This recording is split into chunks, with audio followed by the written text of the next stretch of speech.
peristiwa-peristiwa sejarah yang terjadi di bulan Rajab. Karena bulan Rajab itu selain daripada satu di antara 4 bulan yang disebut dengan Ashhurul Hurum, bulan-bulan mulia, maka juga banyak sejarah yang merubah tatanan kehidupan manusia, khususnya kaum muslimin, yang terjadi di bulan Rajab ini. Apa saja sejarah-sejarah yang bertepatan dengan bulan Rajab ini? Ma'asyiral muslimin yang dimuliakan Allah Subhanahu wa taala, yang pertama Ghazwatu Tabuk, peperangan di bulan atau peperangan yang disebut dengan perang Tabuk itu terjadi di bulan Rajab. Ma'asyiral muslimin yang dimuliakan Allah Azza wa Jal, kita tahu bahwa peperangan Tabuk ini adalah perang yang terakhir Rasul sallallahu alaihi wasallam terlibat dalam peperangan ini. Karena setelah peperangan Tabuk, tepat pada tahun ke-9 Hijriah, 2 tahun setelahnya Nabi sallallahu alaihi wasallam meninggal dunia. Dan inilah peperangan terakhir di mana Nabi sallallahu alaihi wasallam ikut terlibat. Dan perang Tabuk ini sebagian para ulama menyebutnya dengan Jaisul Usrah, tentara-tentara yang mengalami kesulitan. Selain daripada jarak tempuh yang jauh dari kota Madinah, perang Tabuk ini lawannya cukup kuat. Bukan melawan orang-orang Yahudi ataupun orang-orang musyrik Arab, tetapi yang dihadapi adalah orang-orang Nasrani Romawi. Tetapi perang Tabuk ini adalah perang pembuka, di mana setelah wafatnya Nabi sallallahu alaihi wasallam hampir seluruh daerah Syam dikuasai kaum muslimin. Jadi inilah peperangan yang maha dahsyat karena juga jumlahnya cukup banyak. Kaum muslimin dengan 30.000 pasukan dan orang-orang Romawi sekitar 40.000 pasukan, hanya beda 10.000 saja. Orang-orang Romawi menyangka bahwa dengan membawa 40.000 pasukan itu bisa menyerang sampai ke kota Madinah. Itu prasangka Herakli kata itu, kala itu. Tetapi tanpa disadari kemudian tentara Nabi sallallahu alaihi wasallam bergerak dari kota Madinah sampai ke Tabuk tanpa diketahui orang-orang Romawi. Sementara ketika itu perang Tabuk ini kan perang di musim panas, dengan perbekalan yang tidak cukup, sehingga para sahabat banyak selama perjalanan itu memakan dedaunan, kelaparan mereka. Tetapi dengan semangat jihad, tidak pantang mundur, tetap saja mereka bergerak sampai ke sebuah tempat. Di situ ada sumur yang disebut dengan Ainu Tabuk. Makanya perangnya disebut perang Tabuk karena dinisbatkan kepada mata air di situ.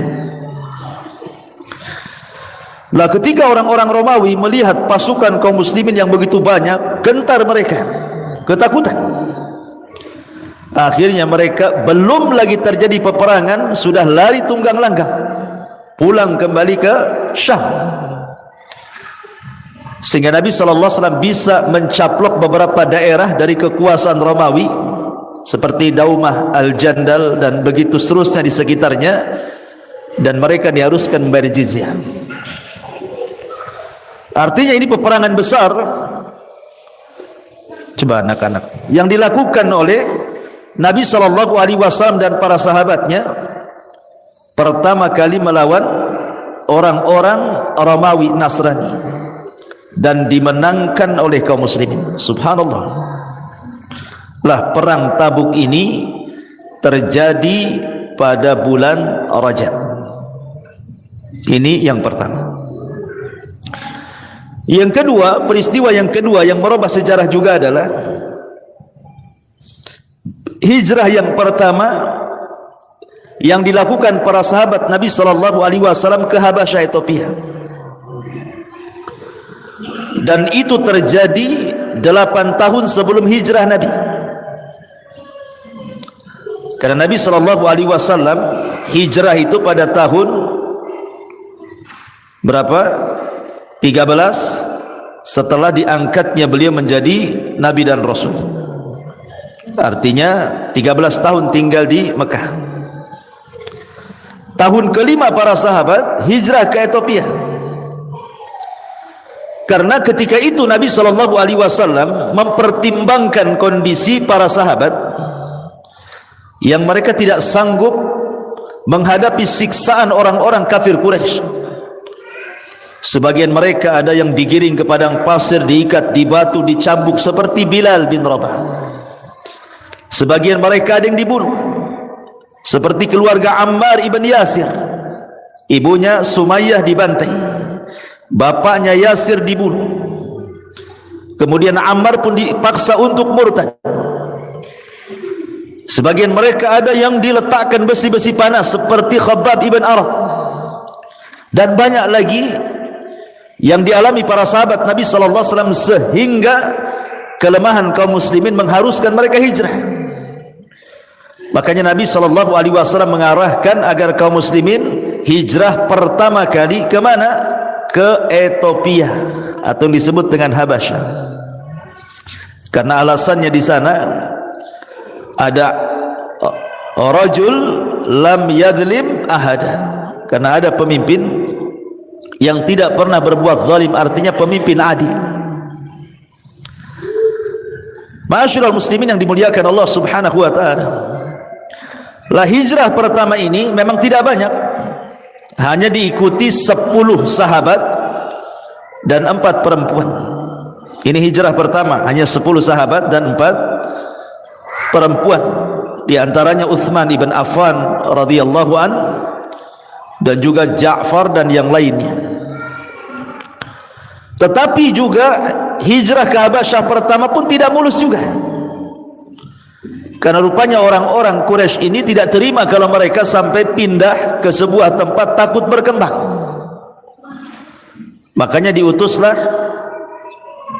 oleh pembesar-pembesar Quraisy ini beberapa pembesar-pembesar, di antaranya Amr bin As dan yang lainnya, Abi Sufyan, untuk menyusul mereka dan menghasut Raja Najasyi dengan diberikan hadiah untuk memulangkan semua sahabat ke Mekah. Ya. Ma'asyiral muslimin yang dimuliakan Allah Azza wa Jalla. Tapi setelah terjadi dialog yang ketika itu juru bicara dari kaum muslimin dipegang oleh Ja'far bin Abi Thalib di hadapan Raja Najasyi, kemudian dibacakan ayat-ayat Al-Quran bicara tentang Maryam, Isa dan yang lainnya dengan membacakan surah Maryam. Belakangan Raja Najasyi yang namanya Ashamah ibn Afjur ini masuk Islam. Tetapi sayangnya kaumnya tidak ada yang masuk Islam, hanya dia saja. Rajanya masuk Islam tetapi umatnya tidak ada yang masuk Islam. Makanya ketika Nabi SAW mendengar kematiannya, kematian Raja Najasyi itu, Nabi SAW mensalat gaibkan pertama dan terakhir. Karena alasannya ketika meninggalnya Najasyi itu kan tidak disolatkan, karena tidak ada kaum muslimin di sana.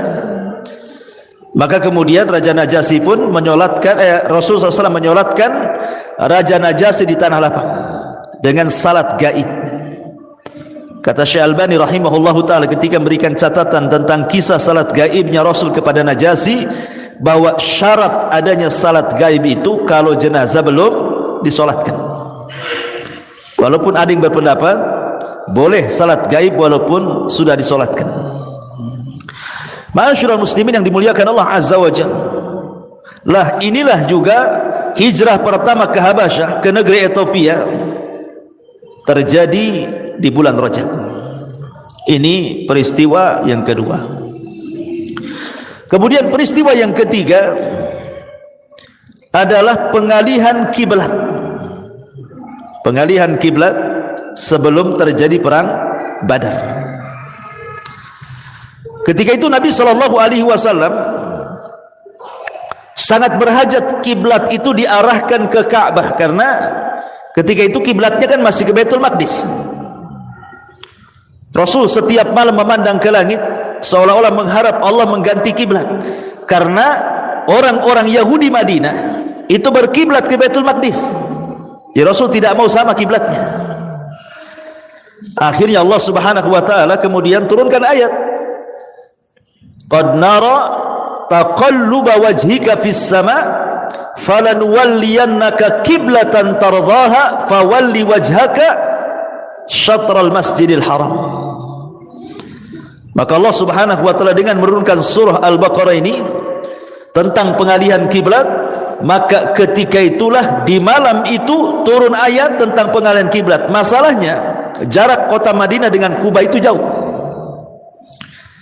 Orang-orang Kuba tidak tahu kalau ada perintah pengalihan kiblat. Sampai ketika mereka sedang sholat subuh, kemudian baru dapat 1 rakaat, datanglah utusan Nabi SAW berteriak dan mengatakan, ala wa innal kiblata qad surrifat. Ingatlah, kiblat sudah diganti. Bayangkan sahabat Rasul sedang ruku pada rakaat kedua, mereka berputar 180 derajat. Anggaplah sana Baitul Maqdis, sini kiblat.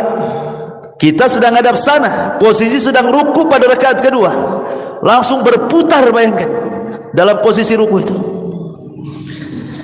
Dan ini menunjukkan bahwa diterimanya khabar ahad, karena yang memberita cuma 1 orang. Ya. Ma'asyiral muslimin yang dimuliakan Allah Azza wa Jalla, selesai sholat, mereka bingung nih. Rakaat pertama menghadap Baitul Maqdis, rakaat kedua menghadap Mekah, kiblat kita kaum muslimin Ka'bah Al-Mukarramah. Macam mana dengan rakaat pertama, diterima atau tidak? Mereka bingung. Kemudian bertanya kepada Nabi SAW, turunlah Al-Baqarah 143. Wa ma kana Allahu liyudhi'a imanakum innallaha bin-nasi lara'ufu rahim. Sesungguhnya Allah Subhanahu wa taala tidak akan menyia-nyiakan imanakum. Iman kalian maksudnya salat kalian. Artinya masih diterima. Walaupun pada rakaat pertama menghadap Baitul Maqdis, padahal larangan menghadap kiblat Baitul Maqdis sudah turun malamnya. Tapi karena mereka tidak tahu, maka dianggap salatnya sah dan tetap diterima rakaat pertama dan juga yang kedua. Lah pengalihan kiblat ini, sebagian para ulama mengatakan kana dzalika fi Rajab min sanati thintaini. Itu terjadi di bulan Rajab pada tahun kedua setelah hijrah Nabi. Ini peristiwa yang ketiga.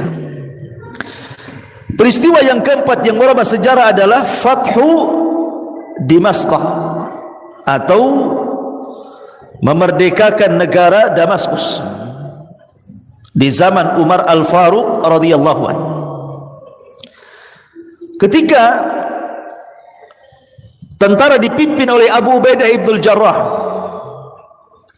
dan sebagai mustasyarnya, pemberi saran yang sangat luar biasa hebatnya, Khalid ibn Walid memimpin pasukan.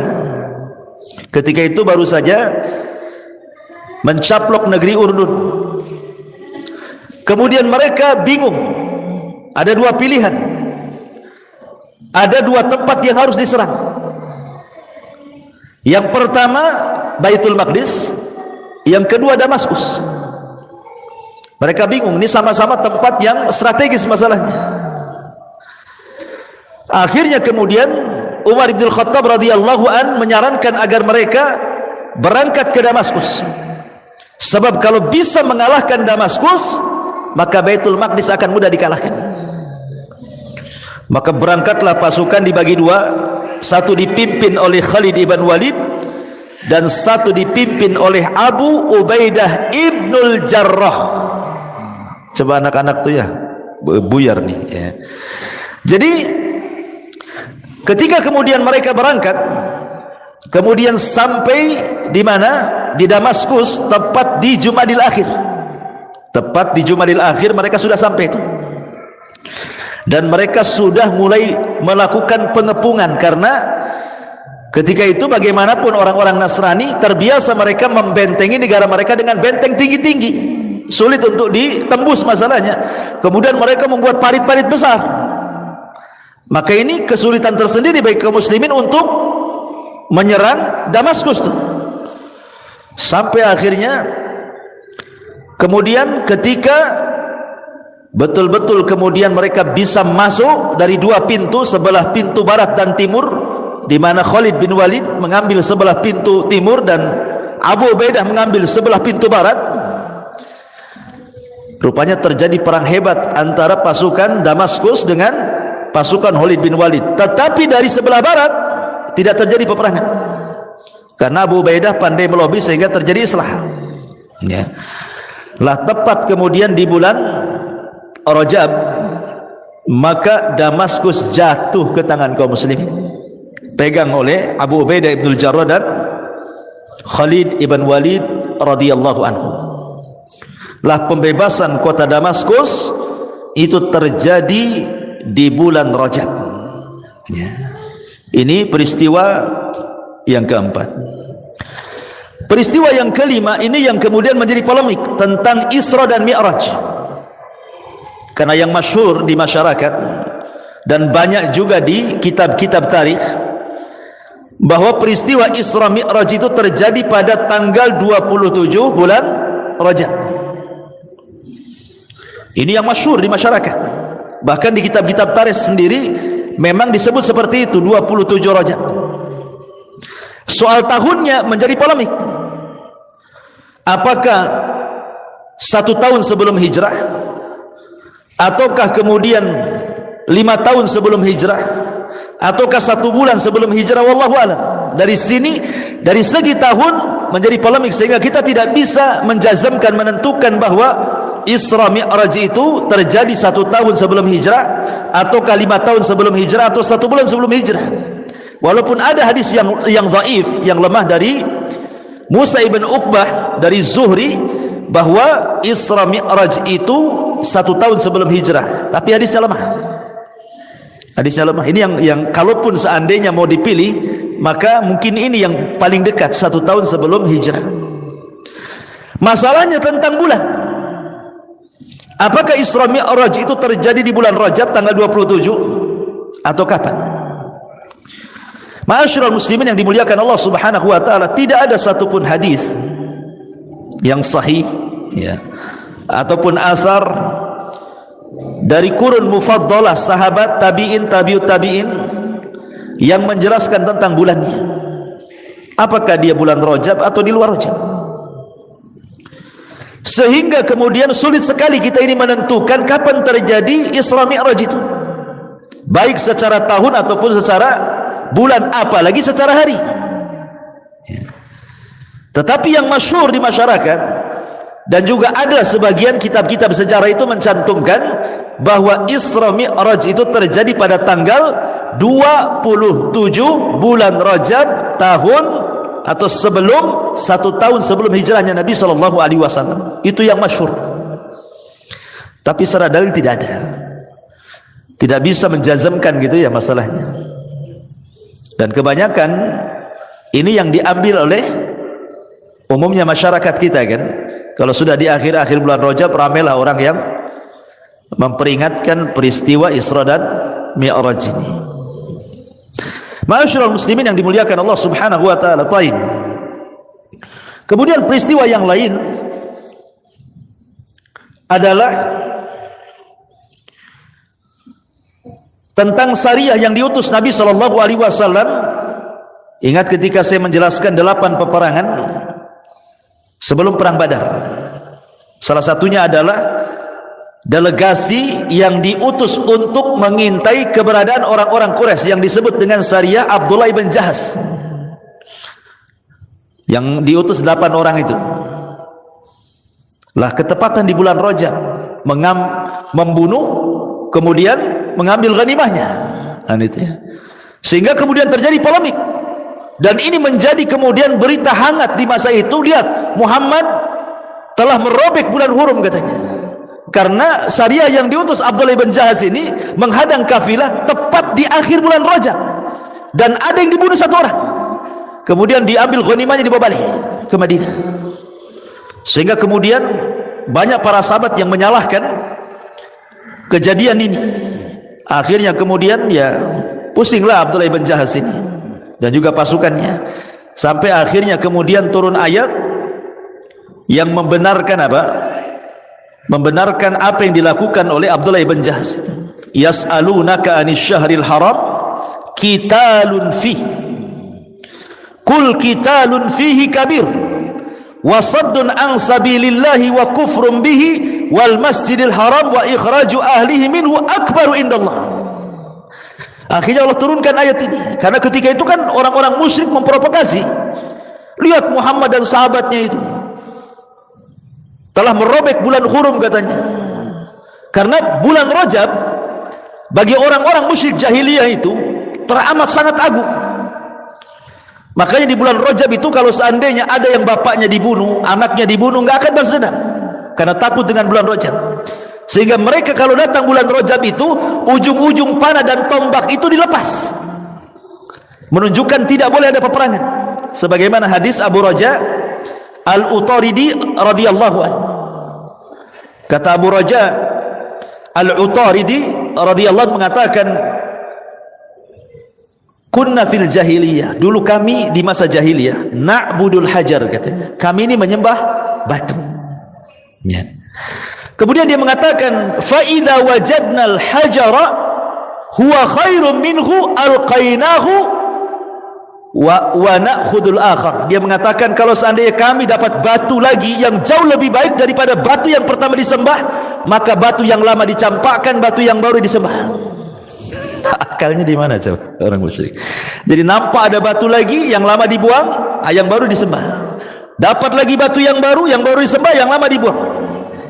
Coba bayangkan, masa Tuhan itu mudah dicampak-campak kayak gini? Coba.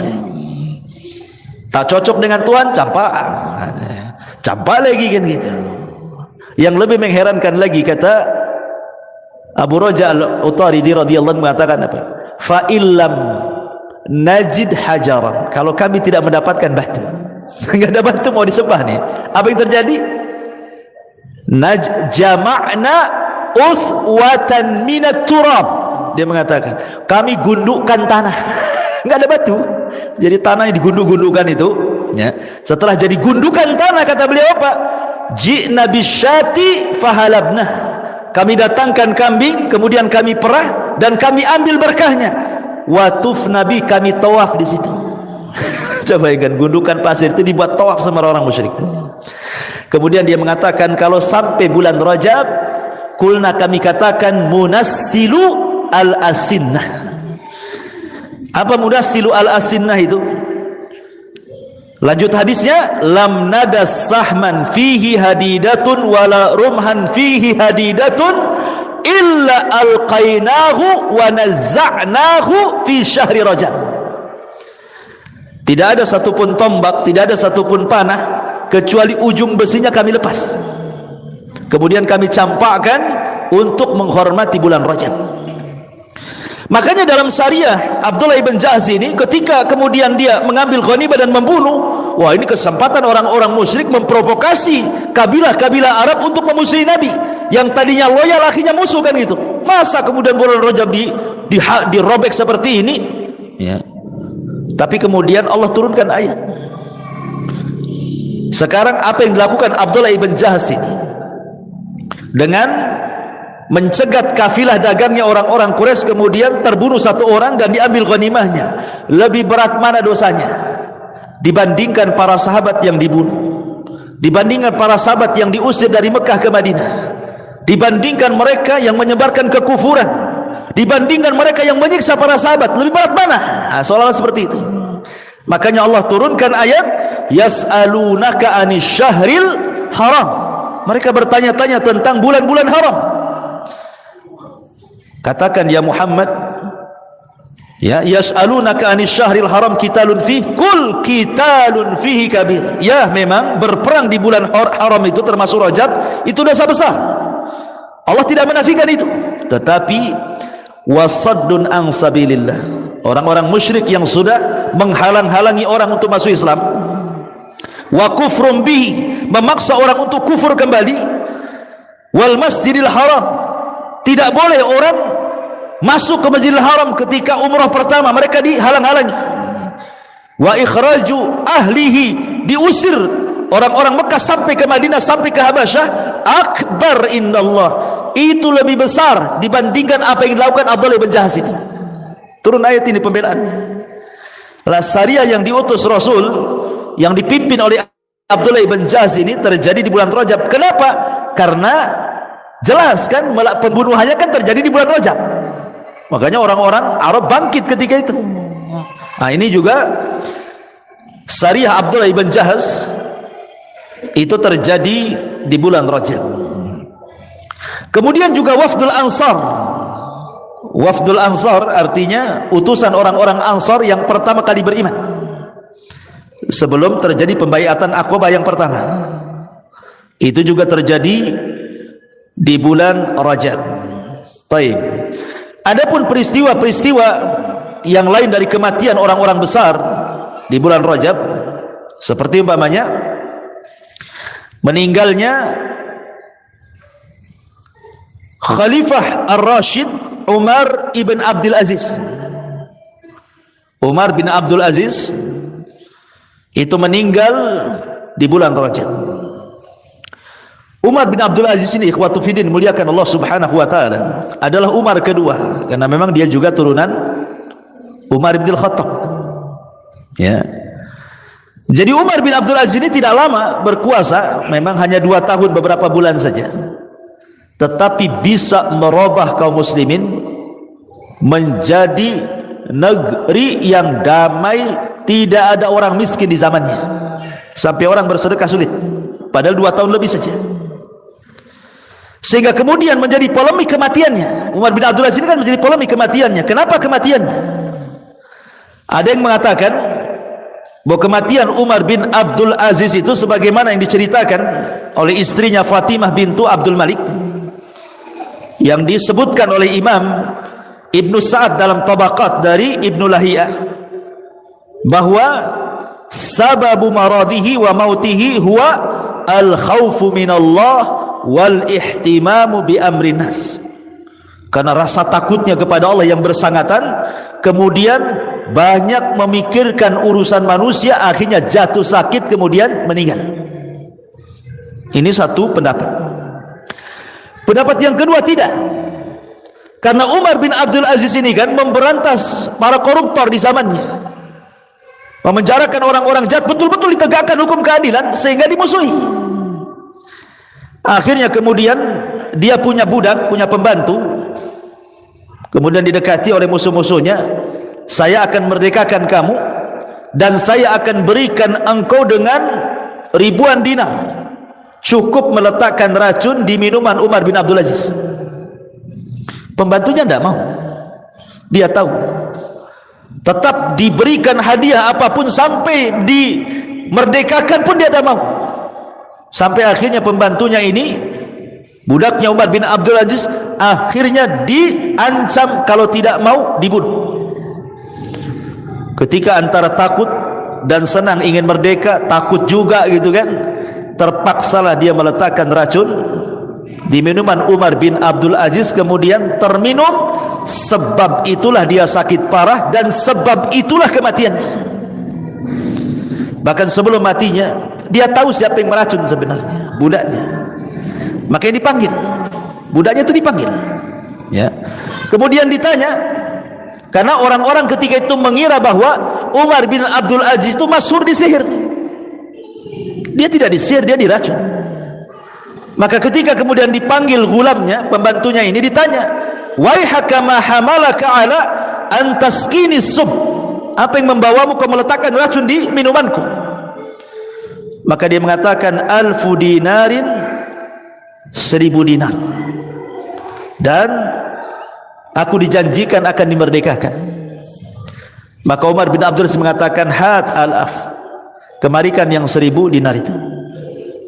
Kemudian Umar bin Abdul Aziz mengatakan, idhab haitsu la yaraka ahad, pergi kamu, jangan ada satupun orang yang melihatmu. Habis itu Umar bin Abdul Aziz menutupi, padahal sudah tahu kalau bisa dieksekusi mati loh, meracun raja. Tapi Umar bin Abdul Aziz tetap merahasiakan kepada budaknya dan mengatakan, idhab haitsu la yaraka ahad, pergi saja kamu, yang penting jangan ada orang tahu, tapi sini uangnya, akhi dimasukkan ke Baitul Mal. Selepas itu dia meninggal. Lah meninggalnya Umar bin Abdul Aziz itu di bulan Rajab, wallahu a'lam. Ini kematian orang besar di bulan Rajab. Kemudian yang kedua, selain daripada kematian Umar bin Abdul Aziz, adalah kematian Raja Ethiopia Najasyi. Itu pun terjadi di bulan Rajab. Kemudian juga meninggalnya Imam Syafi'i. Meninggalnya Imam Syafi'i itu juga terjadi di bulan Rajab tahun 204 Hijriah atau lebih, ya. Dan dia dikubur di Mesir. Bulannya kata para ulama yang masyhur adalah bulan Rajab, ya. Termasuk juga Al-Imam Ibnul Qayyim rahimahullahu ta'ala. Al-Imam Ibnul Qayyim rahimahullahu ta'ala juga meninggal di bulan Rajab. Imam Ibnul Qayyim rahimahullahu ta'ala meninggal di bulan Rajab. Itulah di antara peristiwa-peristiwa yang terjadi di bulan Rajab. Baik, sedikit kita akan bicara tentang hukum-hukum seputar Rajab. Ma'asyiral muslimin yang dimuliakan Allah Subhanahu wa taala. Masyhur dari kalangan Syiah. Dari kalangan Syiah itu, orang-orang Syiah itu biasa melakukan ibadah salat yang disebut dengan salat raghaib. Bahkan di negeri kita juga ada sebagian tempat itu yang melaksanakan salat raghaib. Apa sih salat raghaib itu? Jadi salat raghaib itu biasanya dilakukan di hari Jumat. Jadi Kamisnya puasa yang disebut dengan puasa Rajabiyah. Kemudian ketika sorenya setelah mereka berbuka kemudian salat maghrib, antara maghrib ke isya itulah mereka melaksanakan salat 12 rakaat. Setiap 2 rakaat salam, setiap 2 rakaat salam. Rakaat pertama membaca Al-Fatihah, kemudian surah Al-Qadar 3 kali. Rakaat yang kedua membaca Al-Fatihah, kemudian membaca surah Al-Ikhlas 12 kali. Kemudian salam. Nanti 2 rakaat berikutnya sama, 2 rakaat berikutnya sama sampai 12 rakaat. Kemudian selepas salat mereka memperbanyak doa subuhun quddusu rabbul malaikati warruh, dan doa khusus lainnya. Kemudian sujud. Kemudian setelah itu mereka meminta hajatnya kepada Allah Subhanahu wa taala. Itulah kaifiyah salat raghaib. Ini orang-orang Syiah, mereka meyakini salat ini adalah sebagai penebus dosa. Sayang kemudian negeri kita juga ada juga yang melaksanakan salat raghaib ini.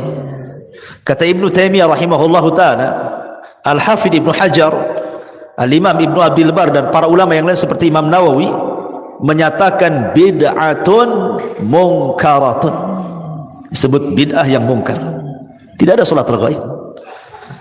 Bahkan Ibnu Taimiyah mengatakan tidak hadis hasan, semua hadis berkisar salat raghaib itu kalau tidak dhaifun jiddan maudhu. Kalau tidak lemah sekali, tidak bisa terangkat kepada hasan, maka dipastikan dia palsu. Dan umumnya keutamaan bulan Rajab itu rata-rata hadis palsu. Kalaupun ada dhaif, ya. Termasuk juga puasa pertengahan Rajab yang disebut dengan saumu Ummi Daud, puasa ibunya Nabi Daud. Itu puasa di pertengahan Rajab, ya, biasanya. Maka kita katakan tidak ada saum Rajabiyah, tidak ada qiyam Rajabiyah, tidak ada qiraatul Quran rajabiyah, tidak ada. Semua tentang ibadah-ibadah khusus tidak ada dalil yang sahih, imma dhaif, imma maudhu. Sehingga ulama mengatakan tidak ada ibadah khusus di bulan Rajab. Walaupun demikian, memang tidak ada ibadah khusus di bulan Rajab. Akan tetapi, kata para ulama, karena Rajab ini adalah satu di antara Ashhurul Hurum, satu di antara 4 bulan hurum yang diisyaratkan dalam surah At-Taubah 36, kemudian ditafsirkan dalam hadis Sahih Bukhari dari Abi Bakrah radhiyallahu an, kata Nabi sallallahu alaihi wasallam, as-sanatu 12 syahran minha arba'atun hurum, thalathatun mutawaliyatun dzulqa'dati wa dzulhijjati wal muharram war rajabul mudhar bainal jumada wa sya'ban. 1 tahun 12 bulan. Dari 12 bulan Allah kecualikan 4 bulan yang disebut Ashhurul Hurum. 3 berturut-turut letaknya, Dzulqa'dah, Dzulhijjah, Muharram. Ini berturut-turut. Yang 1 terpisah yang disebut dengan Rajab Mudhar. Pertanyaan, kenapa disebut Rajab Mudhar? Apa mudhar itu? Ulama mengatakan bahwa kenapa Rajab dinisbatkan kepada mudhar? Mudhar ini kabilah. Jadi dahulu di zaman jahiliyah, anak-anak Nizar itu ada Rabi'ah, ada Mudhar. Ada 2 kabilah besar, kabilah Rabi'ah dan kabilah Mudhar. Semua anak-anak daripada kabilah Nizar berselisih tentang bulan Rajab. Kabilah Rabi'ah mengatakan bahwa bulan Rajab itu sama dengan Ramadan. Ya, Ramadan itulah Rajab. Maka mereka mengatakan bulan Ramadan tidak boleh perang karena itu bulan Rajab. Tapi kabilah Mudhar bertahan, tidak. Rajab bukan Ramadan, Rajab ya Rajab. Artinya bulan yang terletak setelah Jumadil Akhir dan bulan Sya'ban yang kita lalui lah ini bulan Rajab. Sehingga karena kabilah Mudhar itu sangat mengagungkan luar biasa kepada bulan Rajab, ketika kabilah-kabilah Arab mereka menyobek kehormatan bulan-bulan hurum, berperang di bulan hurum, kemudian dipindah bulan hurum kepada bulan yang lain, kabilah Mudhar tidak. Sejak itulah Rasul memuliakan orang-orang Mudhar dan menisbatkan Rajab kepada Mudhar. Makanya hadisnya war Rajabul Mudhar bainal Jumada wa Sya'ban. Dan Rajab Mudhar yang terletak di antara Jumadil Akhir dan bulan Sya'ban. Itulah sejarahnya kenapa disebut Rajab Mudhar. Ya. Ma'asyiral muslimin yang dimuliakan Allah Azza wa Jalla. Lalu apa makna Rajab itu? Ra jim ba. Ya. Dalam bahasa Arab kalau saya katakan rajabtu syai'a ai azzamtuhu, aku merajabkan sesuatu, maknanya aku mengagungkan sesuatu. Jadi ra jimba itu maknanya adalah ta'zim, agung. Jadi bulan Rajab itu bulan yang sangat agung. Karena masalahnya dia bulan al-asar, terpisah dari 3 bulan hurum dan mendekati Ramadan. Sehingga Al-Hafidh Ibn Rajab Al-Hambali, Al-Hafidh Ibn Rajab Al-Hambali di dalam syarah, di dalam Fathul Bari syarah daripada Sahih Al-Bukhari mengatakan Rajab ini adalah Syahrul Ghirasah. Syahrul Al-Ghirasah. Apa maknanya Syahrul Ghirasah itu? Beliau mengatakan Rajab Syahrul Zara'in, wa Sya'ban syahru syakin, wa Ramadan syahru hasadin. Kata Al-Hafidh Ibn Rajab Al-Hambali, dia mengatakan Rajab itu bulan menanam, kemudian Sya'ban bulan mengairi, kemudian Ramadan bulan memanen. Jadi kalau saya analogikan seperti ini, antum punya sawah, punya ladang. Bulan pertama antum cangkuli ladangnya, antum tanam bijinya, antum siram bijinya, kemudian tumbuhlah, anggaplah pohon cabai ke pohon tomat atau apa namanya, ya, mulai tumbuh tuh. Ya. Kemudian bulan kedua, kemudian antum terus pupuk dan antum sirami, mulai keluar buahnya. Kemudian di akhir bulan kedua buahnya sudah matang, siap panen. Bulan ketiga antum tinggal petik. Itu maknanya. Jadi kalau kita analogikan istilah para ulama, Rajab bulan menanam, kemudian Sya'ban bulan mengairi, kemudian Ramadan bulan menuai, kita analogikan dengan ibadah. Antum kalau latih di bulan Rajab ini, anggaplah tarawih, salat malam, qiyamul lail, baca Quran, puasa gitu. Kemudian istiqomah sampai ke Sya'ban, maka antum tidak akan mengalami kefuturan di bulan Ramadan. Karena futurnya manusia ibadah di bulan Ramadan itu jawabannya ada di Rajab. Kan kalau sampai Ramadan itu kan banyak orang futur tuh. Salat di belakang imam yang kepanjangan saja keprotes. Panjang kali imam ini katanya. Masa Al-Baqarah dilibas dia katanya. Akhirnya carilah imam yang pendek, bacaannya enak tuh di masjid sana. Kenapa? Rakaat kedua kulu terus katanya. Rakaat situ 1 juz, apa itu katanya. Banyak orang futur. Dibuatnya lari orang sholat tarawih itu karena futur. Kenapa mereka futur sholat tarawih? Jawabannya di bulan Rajab. Ya. Baca Quran malas, baru sebentar ngaji udah sariawan, tidak bisa diteruskan. Ya. Apalagi puasa. Puasa itu subhanallah banyak yang futur. Jadi bawaannya itu lemas saja, maunya itu tidur. Ya, habis subuh itu tidur sampai duhur. Habis duhur kepanasan mandi, tidur lagi sampai asar. Jadi siapnya mata itu habis asar saja ke maghrib. Itu pun sibuk cari pasar kaget. Carilah itu makanan. Habis buka dihantam semua. Tarawih nguap-nguap, wah, gak jelas. Kan itu. Futur dia. Ya kan? Puasa aja futur. Ya, kadang-kadang sok-sokan pula itu kalau lagi buka tuh. Mana kurma katanya. Kenapa cari kurma? Sunnah katanya. Ingat pula sama sunnah. Giliran sholat maghrib tak sholat pula. Kan banyak orang gak sholat puasa itu, tapi ingat sunnah lupa wajib. Ya. Banyak orang seperti itu. Lah kenapa terjadi seperti ini juga? Kefuturan dalam qiyamul lail, kefuturan dalam baca Quran, kefuturan dalam puasa. Jawabannya di bulan Rajab. Kalau di bulan Rajab orang itu melatih diri ya, umpamanya sholat malam lah, nggak pernah sholat malam, ambillah mushaf Quran, kan tidak masalah. Sholat malam pegang mushaf tidak ada masalah. Yang tidak boleh itu sholat wajib. Karena sholat wajib itu Allah katakan faqra'u ma tayassara minal Quran. Baca yang mudah dari Quran, tidak usah pegang-pegang mushaf. Ya, hafal kulu ya baca kulu kalau sholat wajib, jangan dibebankan. Tapi kalau sholat sunnah boleh. Ambil mushaf, baca 1 juz umpamanya tiap malam kan. Dipertahankan bulan Rajab lewat, bulan Ramadan, bulan Sya'ban dipertahankan istiqomah. Bulan Ramadan dia yang protes imamnya. Mam, pendek kali kau katanya. Karena biasa panjang. Nah, jadi terbalik itu imamnya diprotes. Karena terbiasa berdiri masalahnya kan. Begitu juga orang yang terbiasa puasa, walaupun tidak ada puasa khusus di bulan Rajab ya, anggaplah kita ambil Senin Kemisnya atau Ayyamul Bidnya atau puasa Dawudnya gitu kan. Kemudian masuk bulan Sya'ban, Sya'ban ini Rasul tidak pernah meninggalkan puasa dan banyak berpuasa, hampir 1 bulan. Tetapi tidak sama dengan puasa wajib tentunya ya. Kalau Ramadan anggaplah 29 hari atau 30 hari digenapkan, maka kalau bisa Sya'ban itu mungkin stoplah di tanggal 27.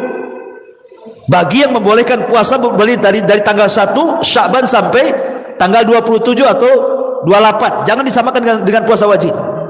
Atau bagi yang mengatakan bahwa banyaknya puasa Rasul itu bukan tanggal 1 sampai tanggal 28, bukan, tapi maksudnya diperbanyak puasa Daud, ataupun mengqadha puasa tahun kemarin gitu ya, ataupun puasa Senin Kamis, ataupun Ayyamul Bid. Ya. Intinya bahwa Rasul sangat banyak melakukan puasa, hampir 1 bulan di bulan Sya'ban. Dan ketika ditanya oleh para sahabat kenapa, Rasul mengatakan karena saya ingin ketika amalan saya diangkat saya sedang berpuasa. Orang kalau berturut-turut nih, mulai daripada Rajab kemudian Sya'ban latihan puasa, Ramadan tenang-tenang sajalah, biasa lapar. Tapi kalau tidak biasa lapar kemudian puasa, apa enggak meledak perut tuh? Ya, protes-protes meledak-ledak, pura-pura lupa minum dia. Ya, karena tidak tahan kan itu. Ya. Jadi kenapa kemudian Rajab itu di bulan dikatakan syahrul khirasah itu karena kehusyuan Ramadan ditentukan dengan kehusyuan ibadah di bulan Rajab. Kalau ibadah di bulan Rajab kita mulai, sebenarnya kalau kita bicara persiapan Ramadan, para ulama salaf itu bukan dari bulan Rajab, 6 bulan sebelumnya mereka sudah persiapan. Tapi kalau sudah masuk bulan Rajab, mereka tingkatkan. Masuk Sya'ban, mereka istiqomahkan. Masuk Ramadan, tinggal petik hasil saja. Puasa tenang, baca Quran tak ada masalah. Sholat malam ya tenang-tenang saja, karena sudah mendapatkan hasilnya. Itulah maknanya bulan Rajab, bulan menanam, bulan Sya'ban, bulan mengairi, bulan Ramadan tinggal metik hasilnya. Makanya dari sini ma'asyiral muslimin, bahwa Rajab itu penentu Ramadan. Makanya kenapa para ulama sangat memperhatikan Rajab, karena sejak zaman Ibrahim diagungkan sampai di orang-orang Arab, sampai di masa Islam tetap Rajab itu diagungkan dan dimasukkan satu di antara 4 bulan hurum yang disebutkan dalam At-Taubah 36. Ya. Kenapa bulan itu disebut hurum? Apa masalahnya? Kenapa disebut hurum?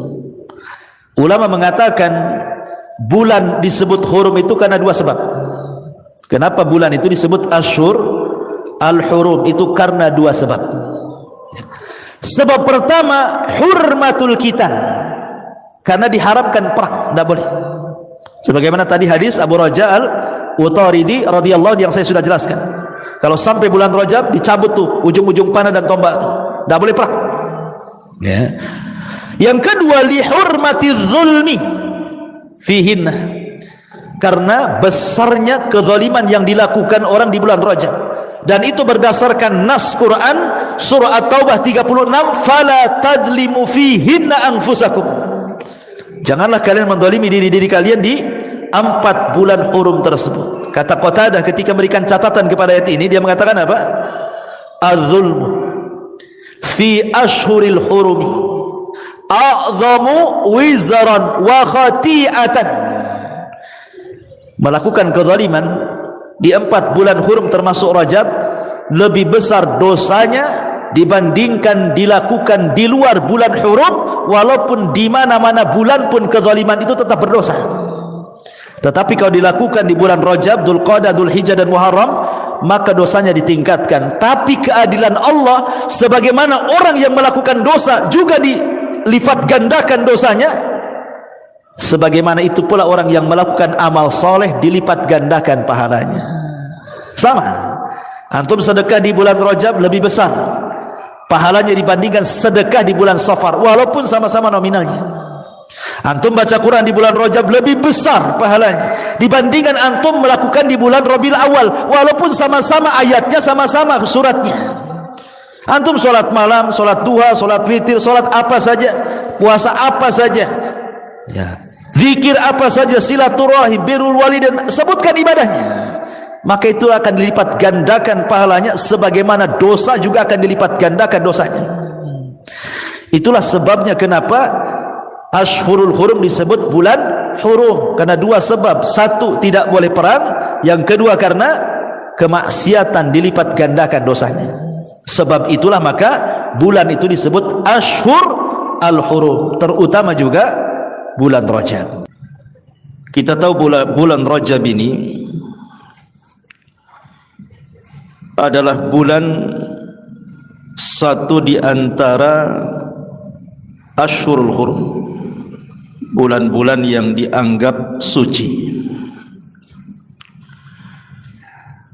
Dan itu berdasarkan dari surah At-Taubah,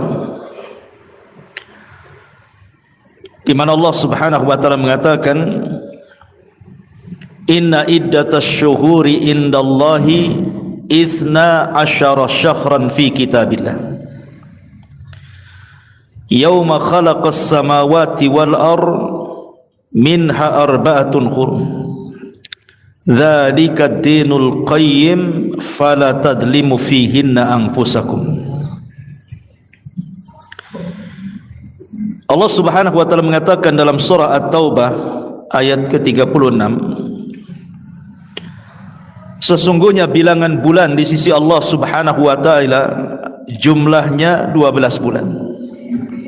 Dan itu dicatat berdasarkan ketentuan Allah ketika Allah menciptakan langit dan bumi. Kemudian dari 12 bulan ini kata Allah, minha arba'atun hurum. Ada 4 bulan yang disebut dengan ashhurul hurum, bulan-bulan haram, bulan-bulan suci. Dzalika dinul qayyim. Dan itulah agama yang lurus, agama yang adil. Fala tadlimu fihinna anfusakum, maka jangan sekali-kali kalian melakukan kezaliman di 4 bulan-bulan suci itu. Ma'asyiral muslimin yang dimuliakan Allah Subhanahu wa taala. Allah Subhanahu wa taala berfirman, "Wa rabbuka yakhluqu ma yasha' wa yakhtar." Dan Rabbmu adalah zat yang maha menciptakan sesuai kehendaknya, kemudian dia pun memilih dari ciptaannya sesuai dengan kehendaknya. Makanya ada makhluk-makhluk yang Allah ciptakan itu lebih utama dibandingkan yang lainnya. Kalau kita cerita para malaikat, maka di sana ada Sayyidul Malaika, pemimpinnya para malaikat. Di sana ada Jibril, di sana ada Mikail, di sana ada Israfil, dan di sana ada Malakul Maut. Itulah malaikat-malaikat yang disebut dengan Sadatul Malaika, pemimpinnya para malaikat. Kalau kita cerita manusia, maka di sana ada para nabi dan rasul. Manusia yang lebih mulia dibandingkan manusia biasa. Dan dari para nabi dan rasul pun dipilih lagi. Di sana ada 25 nabi dan rasul yang dicantumkan dalam Al-Quran. Karena para nabi dan rasul yang dicantumkan dalam Al-Quran jauh lebih mulia dibandingkan para nabi atau rasul yang tidak dicantumkan dalam Quran. Kemudian dari 25 nabi dan rasul yang dicantumkan dalam Al-Quran dipilih lagi. Di sana ada ulul azmi minar rusul.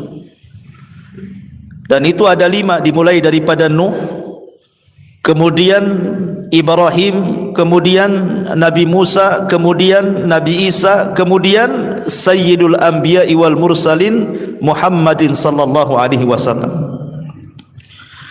Kemudian dari ulul azmi minar rusul dipilih lagi. Ada yang disebut dengan Khalilur Rahman, kekasih Allah Subhanahu wa taala. Dan itu hanya ada 2. Nabi Allah Ibrahim alaihi salatu wassalam dan Nabi kita Muhammad sallallahu alaihi wasallam.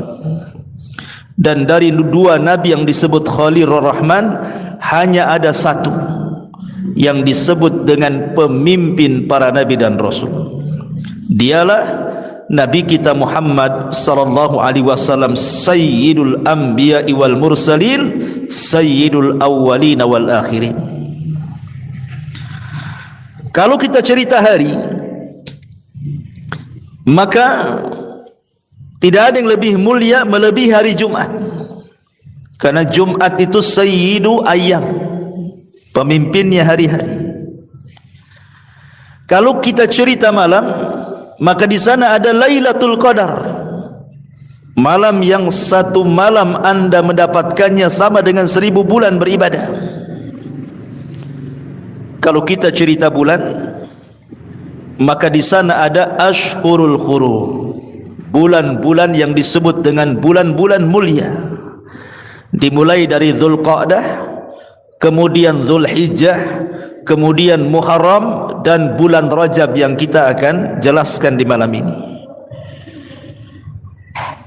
Dan tentunya dari semua bulan-bulan itu ada bulan yang paling istimewa yang merupakan Sayyidus Syuhur, pemimpinnya bulan-bulan, yang disebut dengan Syahrul Ramadan.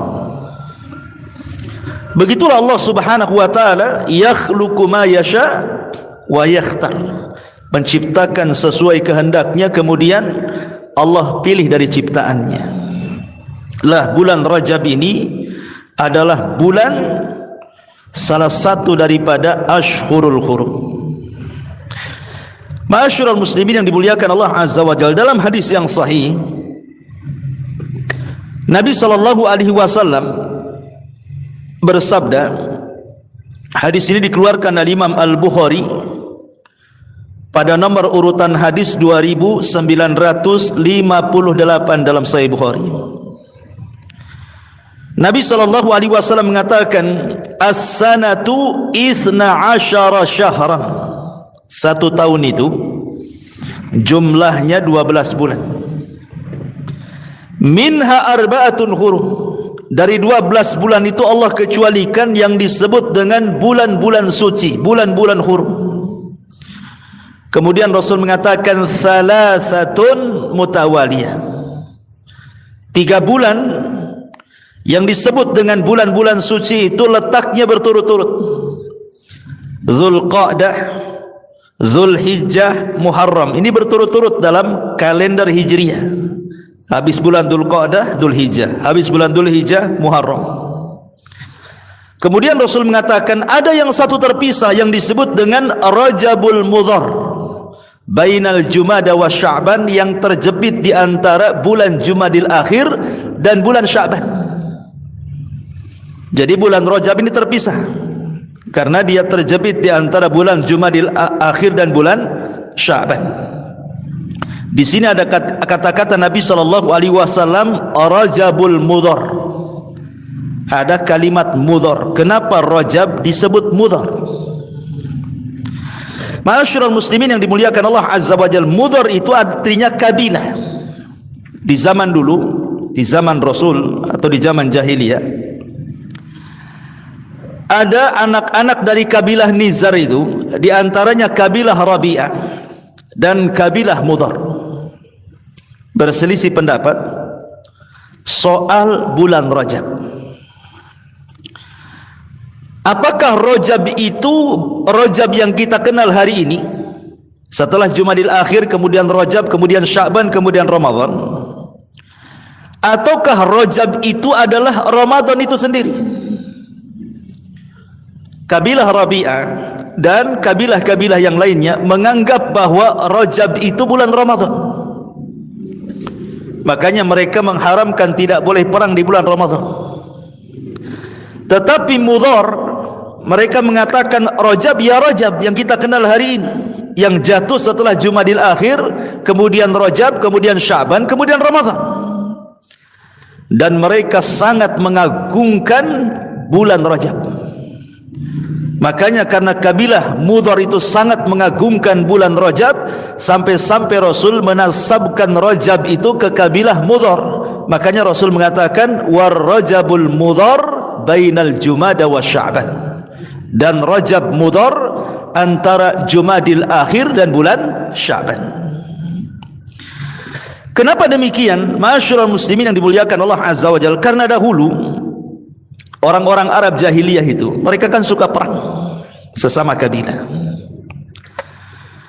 Apabila mereka datang di bulan hurum, Dzulqa'dah, Muharram, Dzulhijjah dan juga bulan Rajab, terkadang mereka tidak mau menghentikan peperangan.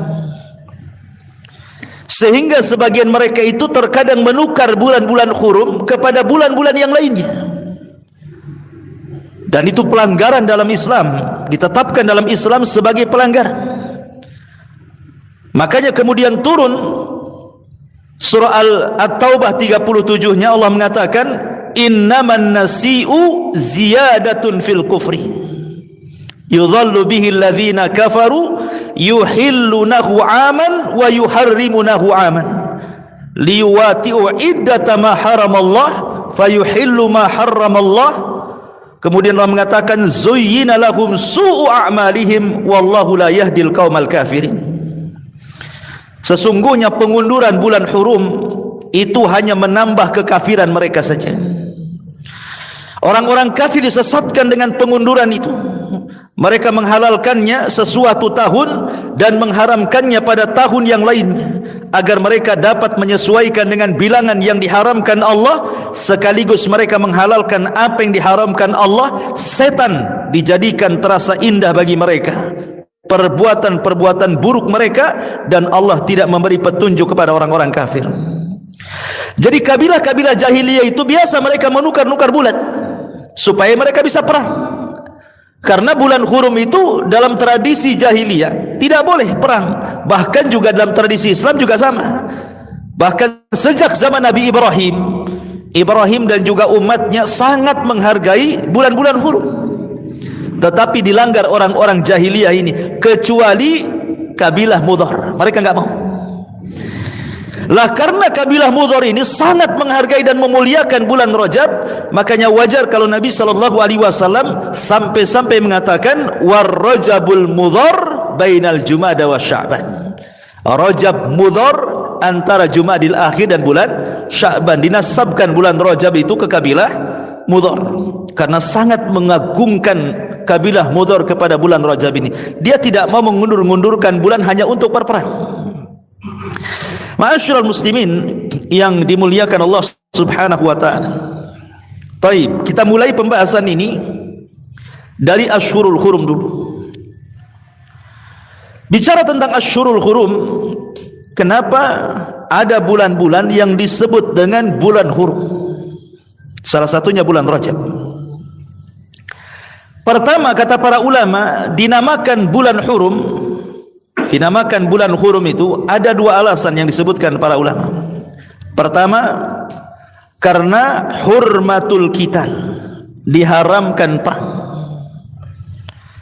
Jadi orang-orang jahiliyah itu memuliakan bulan-bulan hurum. Kalau datang bulan hurum, mereka wajib berhenti perang, tidak boleh perang.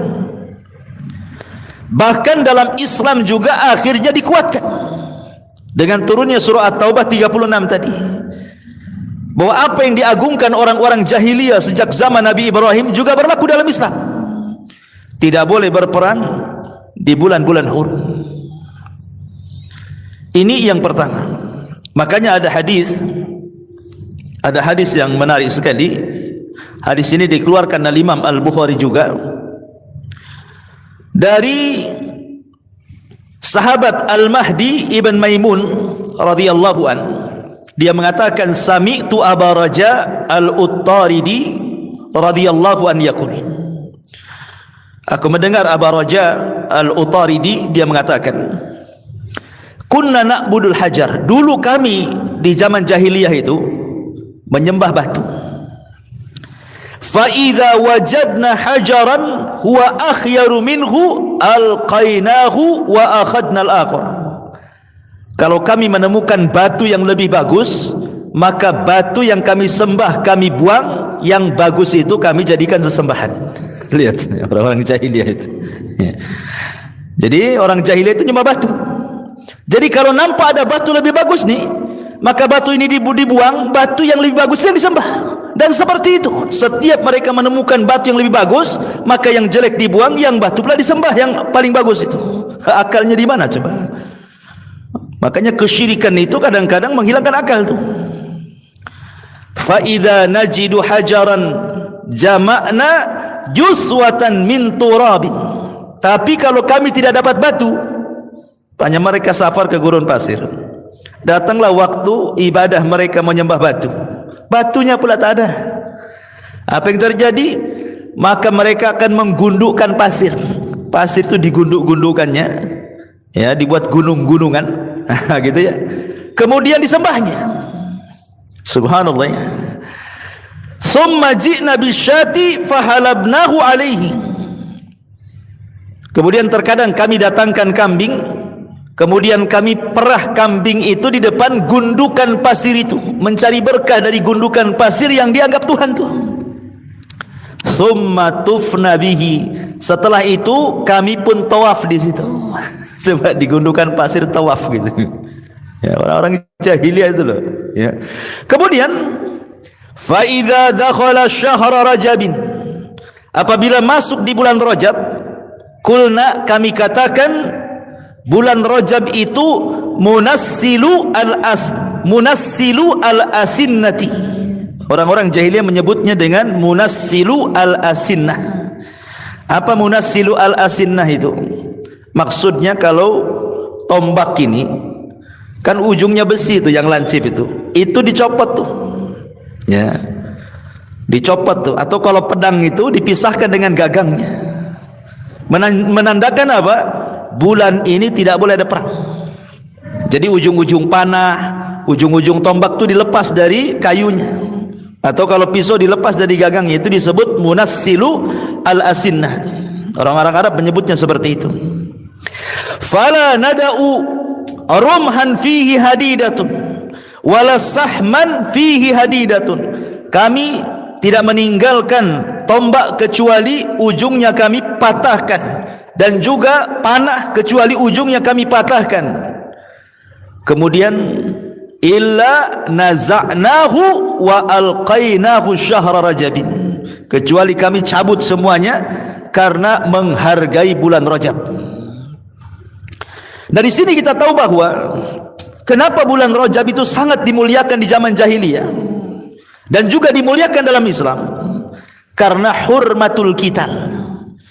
Di sana ada kemuliaan, tidak boleh orang berperang. Makanya mereka akan menyimpan senjata-senjata mereka dengan melepaskan ujung-ujung panah dan tombaknya itu. Makanya disebut bulan Rajab itu Ashhurul Hurum. Ini satu. Yang kedua disebut Ashhurul Hurum, di antaranya Dzulqa'dah, Dzulhijjah, Muharram dan bulan Rajab itu. Kenapa? Karena hurmatiz zulmi.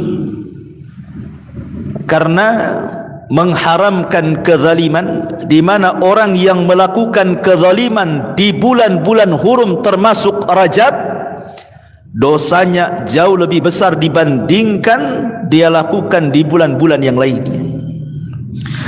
Dan itu disebutkan oleh ahli tafsir, di antaranya Al-Imam Qatadah. Al-Imam Qatadah rahimahullahu taala mengatakan, qala Qatadatu fi qawlihi fala tadlimu fihinna anfusakum. Berkata Imam Qatadah ketika mentafsirkan, janganlah kalian berlaku zalim di bulan-bulan suci itu. Apa kata Imam Qatadah? Inna zulma fi ashhurul hurumi a'zamu khati'atan wa wizran minaz zulmi fi ma siwaha, wa in kana zulmu ala kulli halin aziman, walakinna Allah yu'azzimu min amrihi ma yasha. Katanya Imam Qatadah rahimahullahu ta'ala, siapapun yang melakukan kezaliman di 4 bulan yang disucikan termasuk bulan Rajab ini, maka dosanya jauh lebih besar. Dosanya jauh lebih besar dibandingkan dia melakukan kezaliman di luar bulan-bulan hurum ini. Walaupun pada dasarnya kezaliman dilakukan di bulan mana saja tetap berdosa sebenarnya. Tapi kalau dilakukan di bulan Dzulqa'dah, dilakukan di bulan Dzulhijjah, dilakukan di bulan Muharram, dilakukan di bulan Rajab, maka dosanya jauh lebih besar dibandingkan Anda melakukan di bulan-bulan yang lainnya. Dari sini ma'asyiral muslimin, kenapa bulan Rajab itu juga disebut Ashhurul Hurum. Ma'asyiral muslimin yang dimuliakan Allah Azza wa Jalla, makanya apabila datang bulan Rajab, para ulama banyak yang memberikan wasiat kepada kita, menasihati kita, jangan sampai melakukan kezaliman, berhenti, karena dosanya akan dilipat gandakan di sini. Dan kezaliman itu kan macam-macam tuh. Ada yang sifatnya zalimun li nafsi, seseorang menzalimi dirinya sendiri. Ada yang sifatnya zalimun li ghairihi, dia melakukan kezaliman kepada yang lainnya. Seperti seseorang yang sudah berkeluarga zalim kepada keluarganya, tidak memberikan hak-hak kepada istrinya, melakukan kezaliman kepada keluarganya dengan tidak memberikan nafkah kepada mereka, tidak mentarbiyah mereka, membiarkan mereka bermaksiat kepada Allah Azza wa Jalla, itu zalim. Atau kezaliman bagi yang punya anak, membiarkan anaknya tidak dididik, membiarkan anaknya besar tanpa ada bimbingan ibadah kepada Allah Azza wa Jalla, menjadi anak-anak nakal dibiarkan saja, itu kezaliman juga. Atau kezaliman kepada tetangga, tidak memberikan hak-hak kepada tetangganya, atau kezaliman kepada manusia secara umum, zalim ketika jual beli, mengurang-urang takaran, mengurang-urang timbangan, mengurang-urang meteran gitu ya. Menipu orang, mengambil hak orang dengan cara paksa dan begitu seterusnya. Ini zalim juga. Ya. Atau zalim kepada diri sendiri. Seperti Allah Subhanahu wa taala memberikan telinga agar kita menjaga amanah telinga. Tak jarang kita tidak sanggup menjaga amanah telinga itu. Contohnya apa?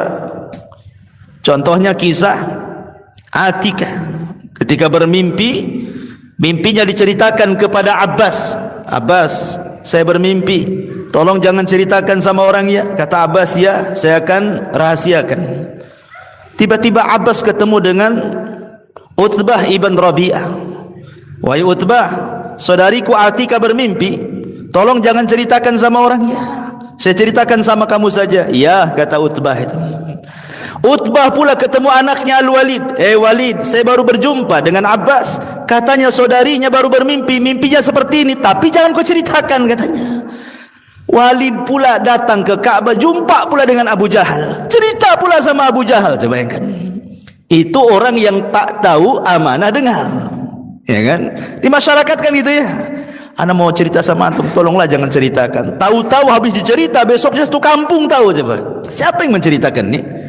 Itu orang yang tidak pernah tahu dengan amanah dengar.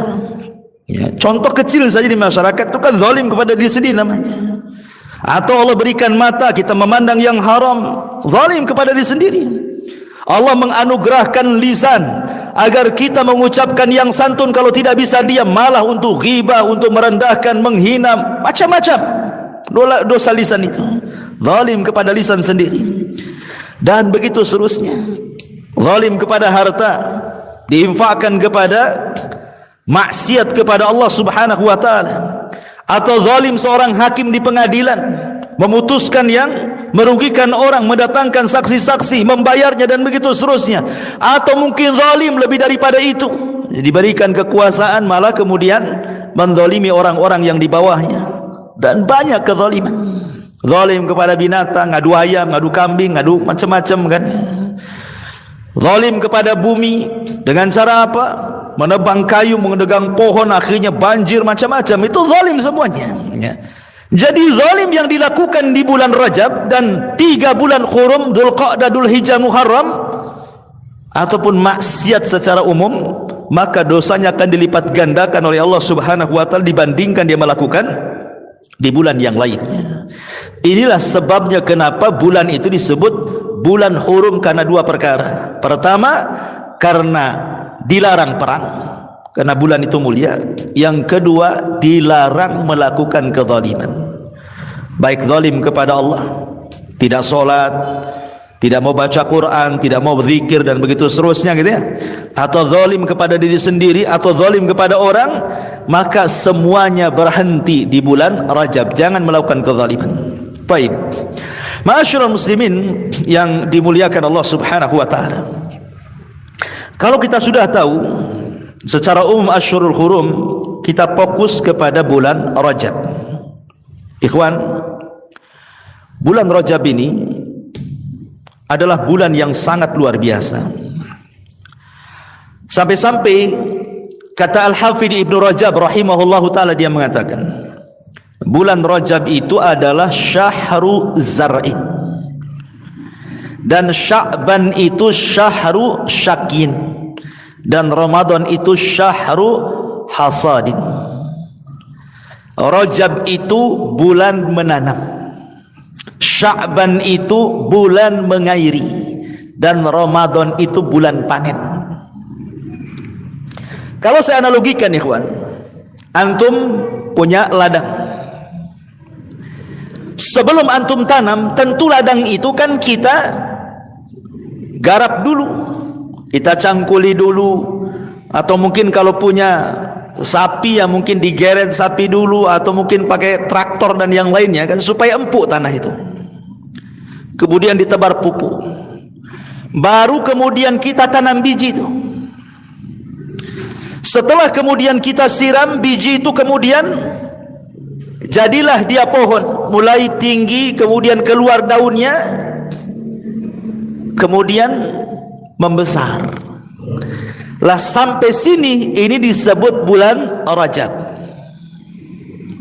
Kemudian setelah besar, maka pohon itu kemudian mulai keluar bunganya, kemudian keluar buahnya, kemudian membesar. Ini disebut Sya'ban. Kemudian setelah matang buahnya siap panen, maka panen itulah disebut Ramadan. Ma'asyiral muslimin, kenapa ulama mengistilahkan Rajab itu seperti itu? Begini, orang kalau datang Ramadan, kenapa banyak orang futur coba di bulan Ramadan itu? Tarawih malas, imam kepanjangan protes, ya kan? Sehingga akhirnya cari-cari masjid mana yang paling singkat, itu pula yang paling ramai di situ. Mana yang paling ramai, itu pula yang paling panjang, itu pula yang ditinggalkan orang. Ayo kita sholat di masjid itu, tak bisa, panjang kali imamnya itu. Al-Baqarah pula dia libas di situ katanya. Sini sajalah katanya. Kenapa? Enak tuh, rakaat keduanya kulhu aja katanya. Itu kan ada. Kok orang bisa futur loh? Ramadan ini loh bulan pintu sorga dibuka, pintu neraka ditutup, setan pula diikat. Banyak orang baca Quran, banyak orang berzikir, dia pula malas kan. Aneh kan? Kalau umpamanya di bulan-bulan yang lainnya Anda malas ibadah, wajarlah, setan pun tak diikat, neraka pun dibuka, pintu sorga pun ditutup. Ini bulan jelas-jelas pintu sorga dibuka, pintu neraka ditutup, setan pula diikat. Kok bisa malas? Ini aneh tapi nyata. Kadang ada orang yang berangan-angan, nantilah kalau datang Ramadan saya ingin baca Quran. Datang Ramadan tidak pun Quran dibuka, ya. Tidak ada orang yang baca Quran rupanya. Hanya angan-angan saja nanti kalau Ramadan datang mau baca Quran, mau menghatamkan Quran. Tidak, jangankan lagi bicara 30 juz 30 pun tidak dibaca dia. Apalagi coba yang ada puasa. Puasa ini harusnya kan meningkatkan ibadah, malah dia futur puasanya. Kenapa? Capek berpuasa, nahan lapar, nahan haus, nahan panas, akhirnya tidur seharian.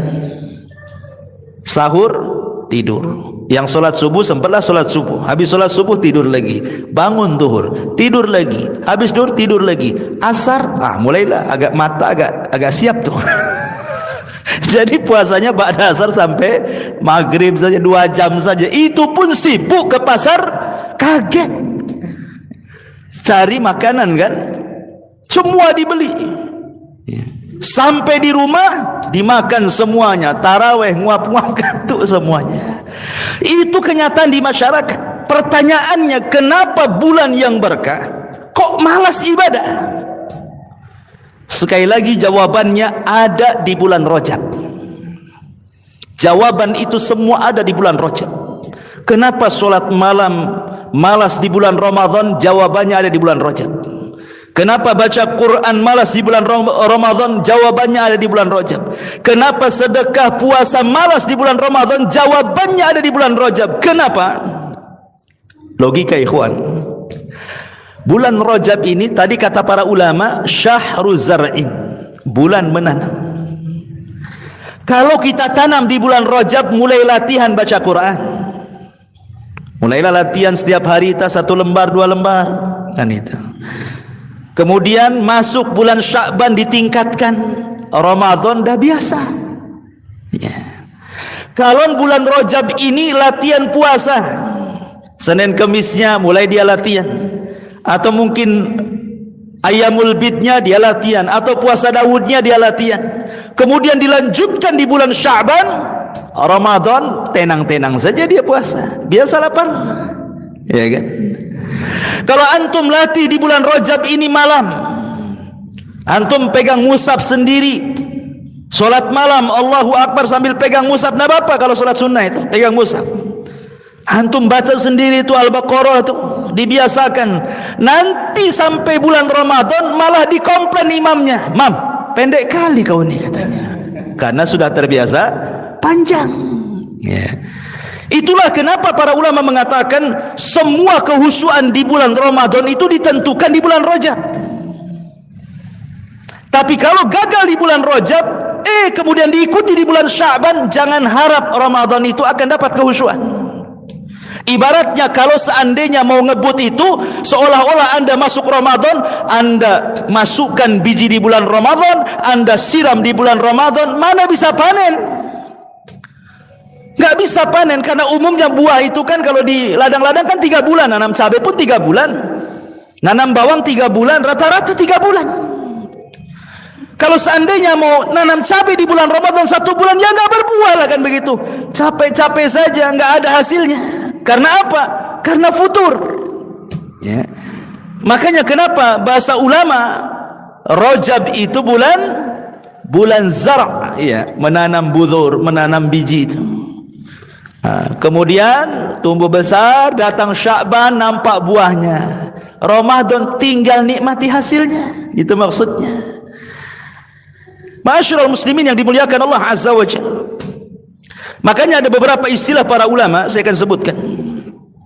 Ada ulama mengatakan Rajab syahrul ibadah, wa Sya'ban syahruz zahadah, wa Ramadan syahruz ziyadah. Rajab itu bulannya ibadah. Di kesempatan melatih ibadah untuk Ramadan, mulai baca Qur'annya, mulai puasanya, mulai qiyamul lailnya dan begitu seterusnya. Masuk bulan Sya'ban, mulai sungguh-sungguh. Masuk Ramadan tinggal nambah-nambah saja, karena sudah terbiasa. Ya. Kemudian ulama juga mengistilahkan Rajab syahrun yudha'ifullahu fihi al-hasanat, wa Sya'ban syahrun tukaffiru fihi sayyi'at, wa Ramadan syahrun tuntadharu fihi al-karamat. Rajab ini bulan di mana kita bisa melipat gandakan kebaikan kita. Karena sebagaimana orang bermaksiat di bulan Rajab Allah tingkatkan dosanya, maka orang beramal soleh di bulan Rajab pun Allah lipat gandakan pahalanya. Jadi kalau Anda bersedekah 10.000 di bulan Rajab, itu akan dilipat gandakan pahala sedekahnya dibandingkan sedekah di bulan Sya'ban umpamanya, yang bukan bulan hurum. Kalau Anda solat di bulan Rajab ini, maka pahalanya akan dilipat gandakan bila dibandingkan Anda solat di bulan Rabiul Awal umpamanya. Kalau Anda umpamanya baca Quran nih di bulan Rajab, maka pahala baca Quran akan dilipat gandakan dibandingkan Anda lakukan di bulan Safar. Kalau Anda berzikir, silaturahim, birrul walidain atau ibadah-ibadah yang lainnya, maka akan dilipat gandakan pahalanya bila Anda lakukan di bulan Rajab dibandingkan di bulan-bulan selain Ashhurul Hurum. Makanya para ulama mengatakan Rajab ini adalah bulan di mana kita bisa melipat gandakan pahala kita. Kemudian bulan Sya'ban nanti setelah Rajab adalah bulan tukaffiru fihi sayyi'at, bulan di mana kesalahan-kesalahan kita akan dihilangkan. Karena bulan Sya'ban itu bulan diangkatnya amal. Tempat orang minta-minta maaf itu di bulan Sya'ban. Ini enggak minta maaf nunggu Idul Fitri. Kan gitu ya. Kau punya salah sama aku, kapan kau minta maaf? Tunggulah Idul Fitri katanya. Nunggu Idul Fitri pula dia. Ya. Padahal kalau kita bicara bulan minta maaf itu bulan Sya'ban itu. Karena bulan Sya'ban itu bulan diangkat amalan kita ke langit, dan tidak ada yang diangkat amalannya kecuali satu karena kesyirikan, yang kedua karena syahna. Syahna itu artinya karena suka berselisih dengan kerabat, bermusuhan dengan orang, dendam, hasad, marah, itu disebut syahna. Ya. Kadang-kadang kita kasihan, ada orang-orang sudah 1 tahun dia kumpulkan amalannya, tapi ketika sampai Sya'ban tadi diangkat pula amalannya, kan rugi dia. Kenapa?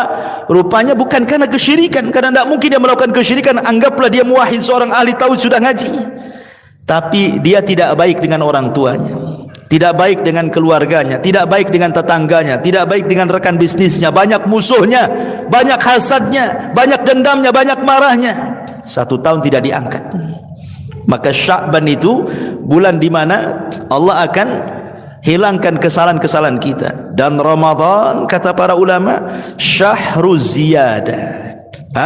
Ramadan syahrun tuntadharu fihi al-karamat, tinggal menunggu kemuliaan Allah Subhanahu wa taala.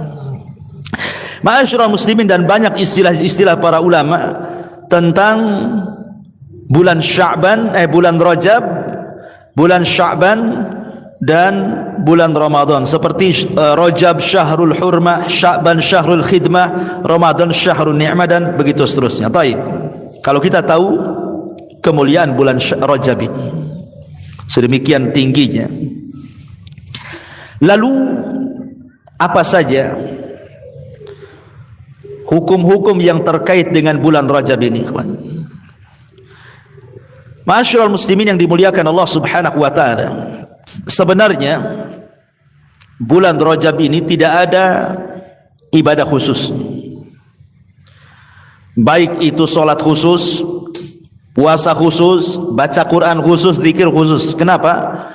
Karena semua riwayat yang bicara tentang kekhususan ibadah bulan Rajab itu, kalau tidak dhaif, maudhu. Kalau tidak lemah, maka palsu. Kebanyakan. Ya, saya contohkan. Orang-orang Syiah itu, ikhwan, apabila datang bulan Rajab, maka mereka ada ibadah yang disebut dengan salat raghaib namanya. Salat raghaib itu dilakukan biasanya sekarang nih. Nah, sekarang ini Jumat, Kamis malam Jumat di awal Rajab. Jadi Kamisnya puasa, nanti antara maghrib ke isya, maka mereka akan melakukan solat sebanyak 12 rakaat dan salam setiap 2 rakaat, di mana disebutkan tata cara solat raghaib itu. Jadi setiap rakaat, jadi dari 12 rakaat itu kayak solat malam lagi gitu ya, 2 rakaat gitu ya. Jadi setiap 2 rakaat itu, 1 rakaat yang pertama, maka mereka akan membaca surah Al-Qadar. Mereka akan membaca surah Al-Qadar, inna anzalnahu fi lailatul qadar, 3 kali rakaat pertama. Kemudian rakaat yang kedua, mereka akan membaca qul huwallahu ahad Allahus samad lam yalid walam yulad walam yakul lahu kufuwan ahad sebanyak 12 kali. Itu disebut salat raghaib namanya. Jadi dilakukan antara maghrib ke isya, tapi puasa dulu Kamisnya. Jadi hari Kamisnya puasa, kemudian nanti kalau sudah maghrib sampai ke isya, mereka akan melakukan salat raghaib namanya. Saya ulangi, kaifiyah salat raghaib itu 12 rakaat, tapi setiap 2 rakaat salam. Jadi setiap 2 rakaat itu, rakaat pertama membaca surah Al-Qadar, inna anzalnahu fi lailatul qadr 3 kali, rakaat pertama, dan rakaat kedua qul huwallahu ahad sebanyak 12 kali. Dan setiap selepas solat, maka mereka akan banyak bersolat kepada Rasulullah, Allahumma salli ala Muhammad al-ummi wa ala ali, dan begitu seterusnya. Dan setiap sujud setelah solat, mereka memperbanyak solawat. Kemudian setelah itu sujud, maka dalam sujudnya sebanyak 70 kali membaca subuhun quddus rabbul malaikati war. Kemudian setelah itu mengangkat kepalanya setelah sujud, maka mereka akan mengatakan rabbighfir warham wa tajawaz amma ta'lam innaka antal aliyul azim. Kemudian setelah itu mereka membaca subuhun quddusu rabbul malaikati waruh. Kemudian mereka akan meminta hajatnya kepada Allah. Itu disebut salat raghaib namanya. Ini orang-orang Syiah suka melakukan apabila datang di bulan Rajab. Saya tidak tahu di negeri kita ini apa ada orang yang melakukan salat raghaib, enggak tahu. Ada yang tahu? Enggak ada ya? Enggak pernah dengar antum ya? Salat raghaib. Jadi salat memperbanyak surah Qul Hu dibaca. Salat raghaib ini, ikhwan, itu tidak ada dasarnya. Semua riwayatnya maudhu. Semua riwayatnya maudhu. Saya akan sebutkan perkataan para ulama, di antaranya Imam An-Nawawi. Ma'ruflah Imam Nawawi kan mazhab Syafi'i, dalam kitab Al-Majmu' mengatakan, ya, hiya salatun bid'atun wa munkaratun qabihatun la taghtar bi dzikri man dzakaraha wala bil haditsil madhkuri fiha fa inna kulla dzalika batilun.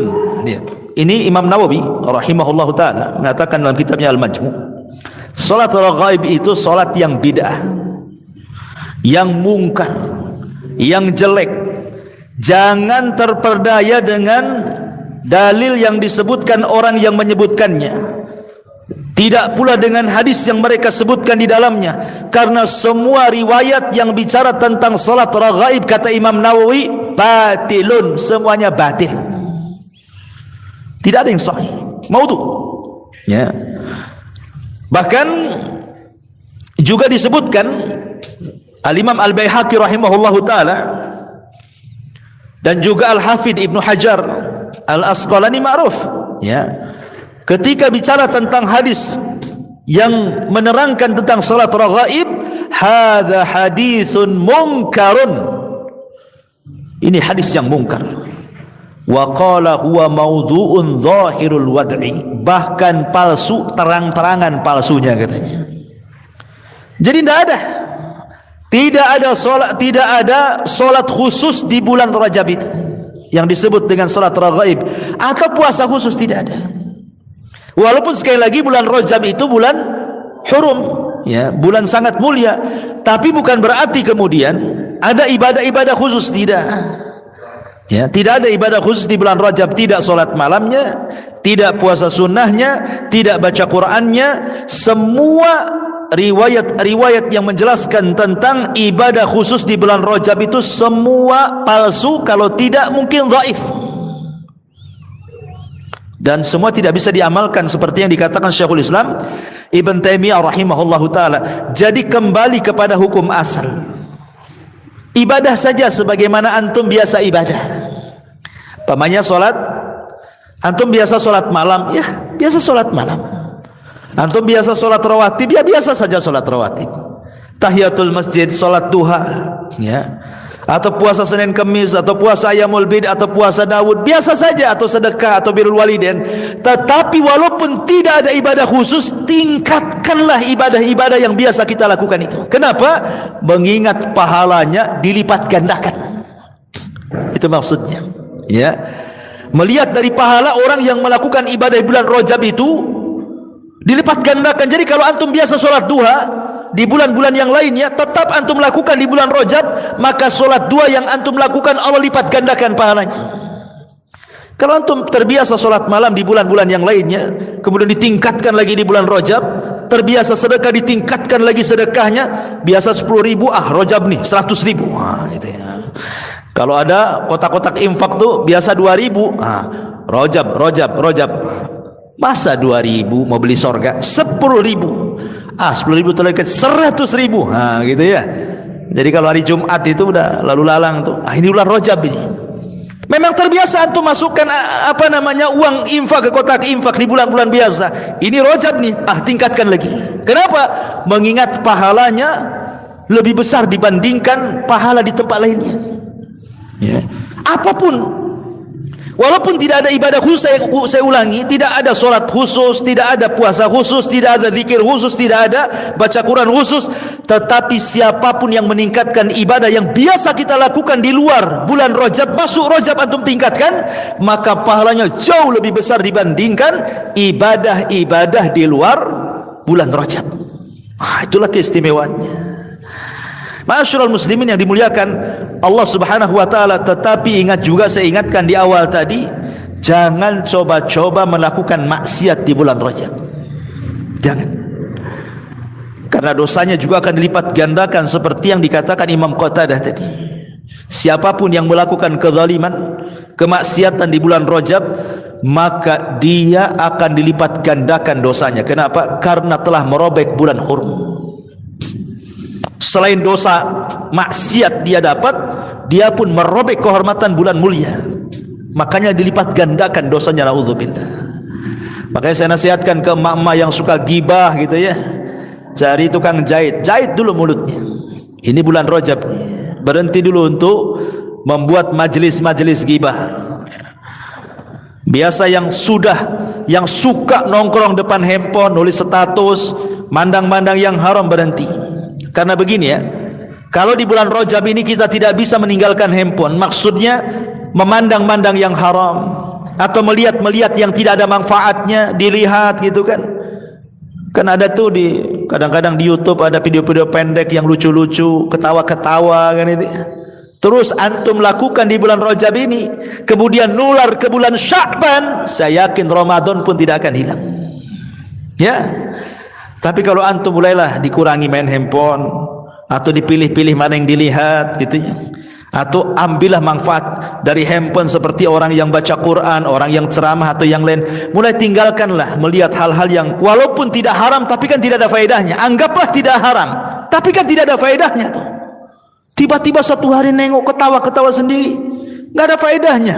Kakak nggak jelas. Pagi kakak, siang kakak, malam kakak lagi. Sampai kapan antum menghentikan kakak itu?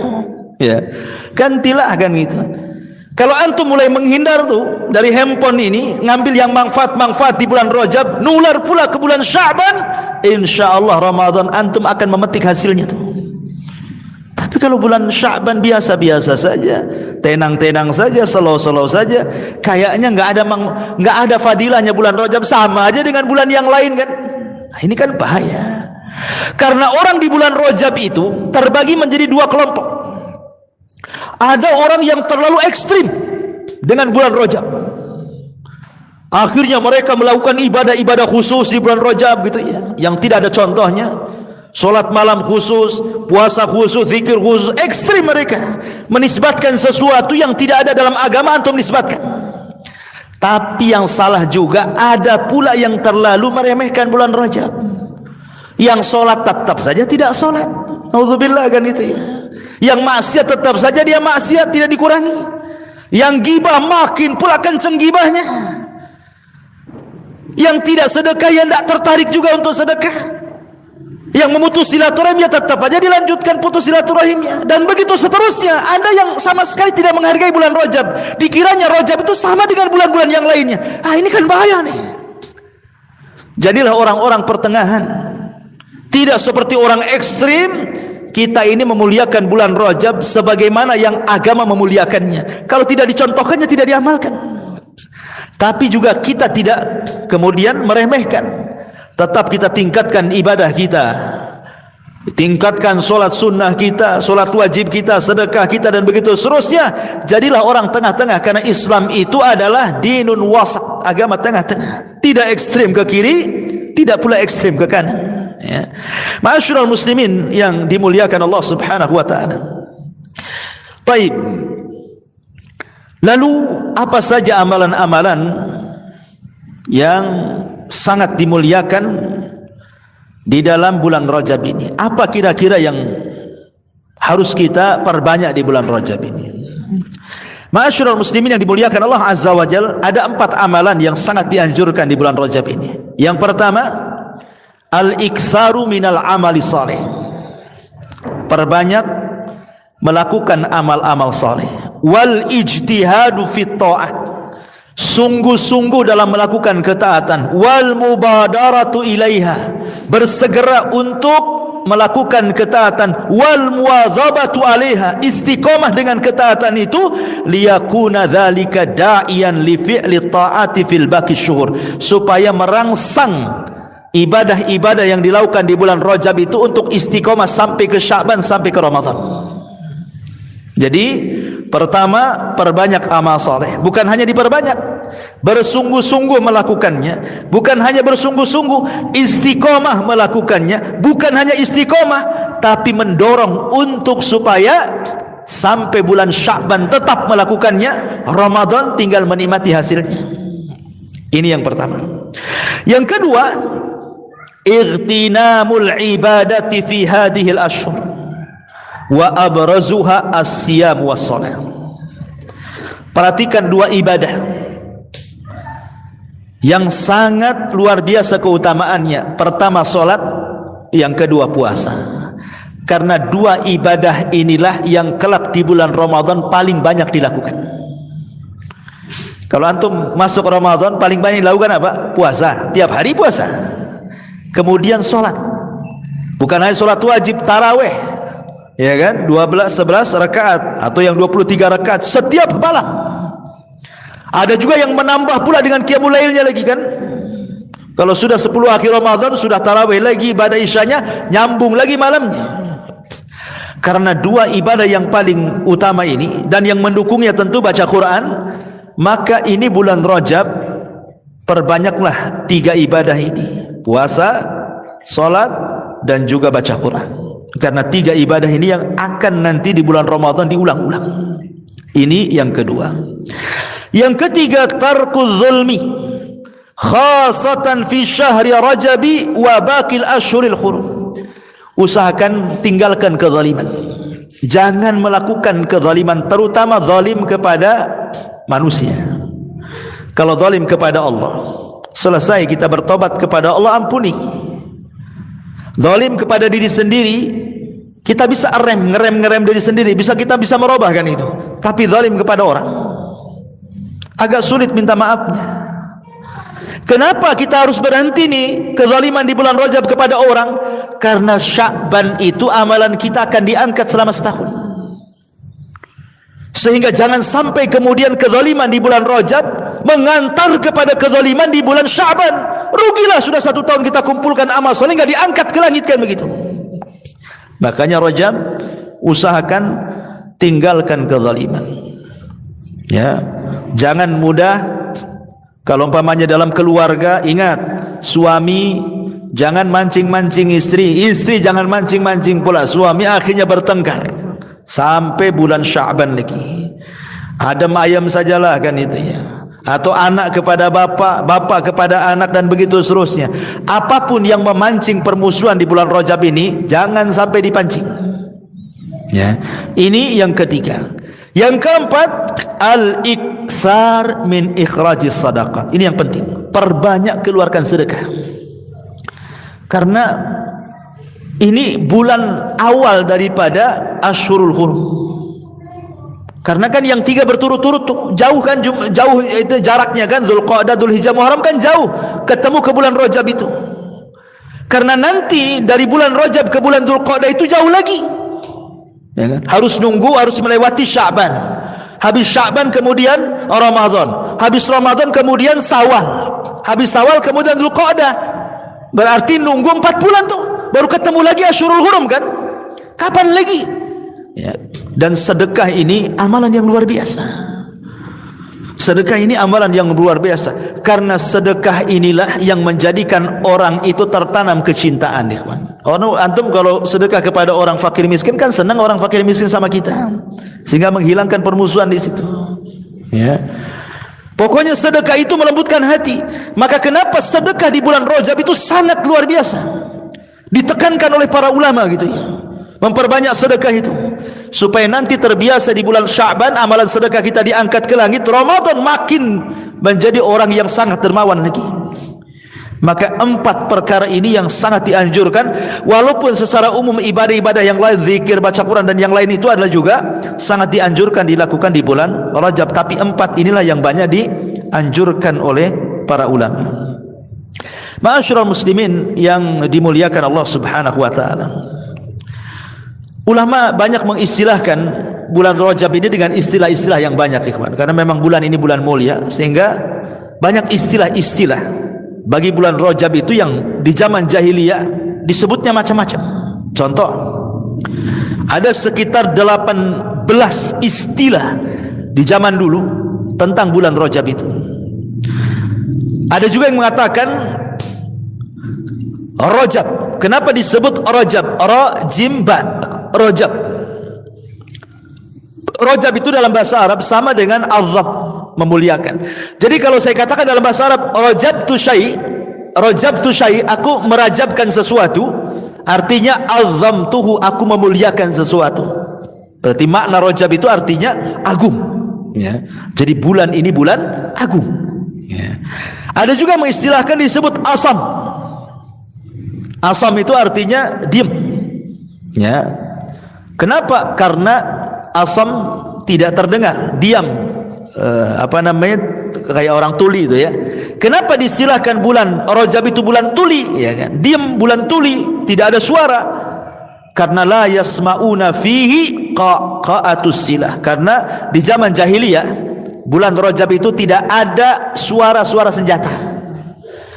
Ya, kan kalau zaman dulu kan perang kan pedang adu pedang kan pang gitu ya, ada suara. Kalau sudah Rajab ini sepi, enggak ada. Suara pedang dengan pedang, suara tombak ketemu tombak, suara tombak ketemu pedang, enggak ada. Karena betul-betul tidak ada peperangan dan tidak boleh melakukan peperangan kecuali kalau diserang. Lain, ya. Kalau diserang beda. Masa diserang diam saja? Kenapa kamu rela ditusuk? Rajab, matilah kan itu ya. Ya kalau diserang melawan lah kan itu ya. Maksudnya memulai peperangan di sini yang tidak boleh itu. Kemudian yang nomor 3 juga disebut asab. Kenapa disebut asab? Li'anna rahmata tasubbu fi. Karena bulan Rajab itu disebut asab karena rahmat di bulan Rajab itu betul-betul dinaungkan oleh Allah Azza wa Jalla kepada manusia. Kemudian yang nomor 5 disebut rajm. Kenapa? Li'anna syayatin turjamu fi. Karena syaitan dirajam, dilempari batu. Ada juga yang mengatakan syahrul haram. Ya, karena Rajab bagian daripada Asyhurul Hurum. Ada juga mengatakan al-muqim. Kenapa? Karena kemuliaannya sabitun, tetap. Ya. Ada juga mengatakan bulan munassilul asinah, seperti yang saya katakan tadi, karena ujung-ujung senjata dicabut. Ada yang mengatakan juga disebut Rajaban, ya, diambil dari tarkut, qital, meninggalkan perang. Dan banyak lagi istilah-istilah bulan Rajab, tentu karena diambil dari beberapa hadis, walaupun sebagiannya lemah dan sebagiannya maudhu. Tapi intinya istilah-istilah yang banyak kepada satu nama bulan Rajab itu menunjukkan kemuliaan bulan Rajab. Sama kalau kita bicara tentang Quran, surah Al-Fatihah. Surah Al-Fatihah itu kan banyak namanya. Ada disebut surah Syifa, ya kan? Ada Ummul Kitab, ya, ada apa namanya surah Al-Fatihah dan macam-macam. Surah Al-Fatihah itu ada sekitar belasan nama untuk satu surat kan. Dan dalam bahasa Arab ketika satu surat banyak nama menunjukkan surat itu agung. Lah begitu juga bulan Rajab, ketika banyak nama untuk bulan Rajab sampai 18 nama di zaman jahiliyah menunjukkan agungnya bulan Rajab, gitu maksudnya, ya. Saya contohkan beberapa hadis yang menyebar di masyarakat, tetapi hadis ini semua kalau tidak lemah maudhu, palsu. Ya, contoh umpamanya hadis yang sering dibaca di masyarakat, kita sering kan mendengar doa di masyarakat itu seperti Allahumma barik lana fi Rajab wa Sya'ban wa ballighna Ramadan, kan itu ya. Kita sering mendengar doa Allahumma barik lana fi Rajab wa Sya'ban wa ballighna Ramadan. Sebenarnya doa ini kalau hanya untuk berdoa saja tidak ada masalah, ya, karena isinya kan bagus. Ya Allah, berkahi kami di bulan Rajab dan Sya'ban, sampaikan kami di bulan Ramadan. Kalau hanya untuk doa saja, lafaz itu digunakan doa, tidak ada masalah. Tapi kalau kemudian berdalil bahwa ini adalah suruhan karena ada hadis yang menyuruh untuk berdoa seperti ini yang jadi masalah. Karena hadisnya lemah. Ya, hadisnya lemah. Tapi kalau untuk diambil lafadznya saja berdoa tidak ada masalah. Ya, jangan kemudian diyakini ini suruhan, doa ini harus dibaca ketika sampai bulan Rajab karena ada riwayatnya, gitu maksudnya. Riwayatnya lemah. Riwayatnya dilemahkan para ulama. Ya, baik. Ada juga yang kemudian hadis yang sudah menyebar di masyarakat itu seperti Rajab syahrullah wa Sya'ban syahri wa Ramadan syahru ummati. Rajab itu bulan Allah, Sya'ban itu bulanku, dan Ramadan itu bulan umatku, kata Rasul. Hadis ini batil, maudhu, ya. Kemudian juga ada yang mengatakan hadis yang lain, contohnya yang sering-sering di masyarakat saja, yang sering tersebar aja, karena terlampau banyak sih riwayat-riwayat tentang hadis-hadis seputar bulan Rajab ini. Seperti Nabi sallallahu alaihi wasallam mengatakan, khiratullahi minasyuhur wa huwa syahrullah, man 'azzama syahra Rajab faqad 'azzama amrallah adkhalahu jannatun naimi. Pilihan Allah dari bulan-bulan, bulan Rajab adalah syahrullah, bulannya Allah. Siapa yang mengagungkan bulan Rajab, maka sungguh dia telah mengagungkan perkara Allah, dan Allah akan masukkan dia ke surga yang penuh dengan kenikmatan. Al-Hafidh Ibnu Hajar mengatakan hadis ini maudhu, palsu. Ya. Kemudian juga Nabi SAW mengatakan juga dalam hadis yang lain, Rajab syahrullah wa syahban sya'ri wa Ramadan syahra ummati. Tadi yang sebutkan, Al-Hafidh Ibnu Hajar mengatakan maudhu, palsu, batil hadisnya, tidak ada sumbernya sama sekali. Termasuk juga hadis tentang salat raghaib, semua riwayatnya mungkar, maudhu, tidak ada yang sahih. Intinya, kata Syekhul Islam Ibn Taimiyah rahimahullahu taala, tidak ada satupun hadis yang bisa diamalkan dari ibadah-ibadah khusus di bulan Rajab. Semua antara lemah dan palsu. Intinya seperti itu. Jadi kesimpulannya, tidak ada ibadah khusus, tidak ada salat khusus, tidak ada puasa khusus, tidak ada baca Quran khusus, tidak ada zikir khusus, tidak ada ini itu khusus. Maka ibadahlah sebagaimana biasa ibadah. Ya, puasa Senin Kamis, puasa hari Ayyamul Bid, puasa Daud, atau mungkin solat duha yang biasa kita lakukan, solat malam yang biasa kita lakukan, atau mungkin baca Quran, atau berzikir, silaturahim, birrul walidain, dan begitu seterusnya. Tetapi yang menjadi keistimewaan bulan Rajab adalah ibadah-ibadah itu ditingkatkan pahalanya dibandingkan ia lakukan di bulan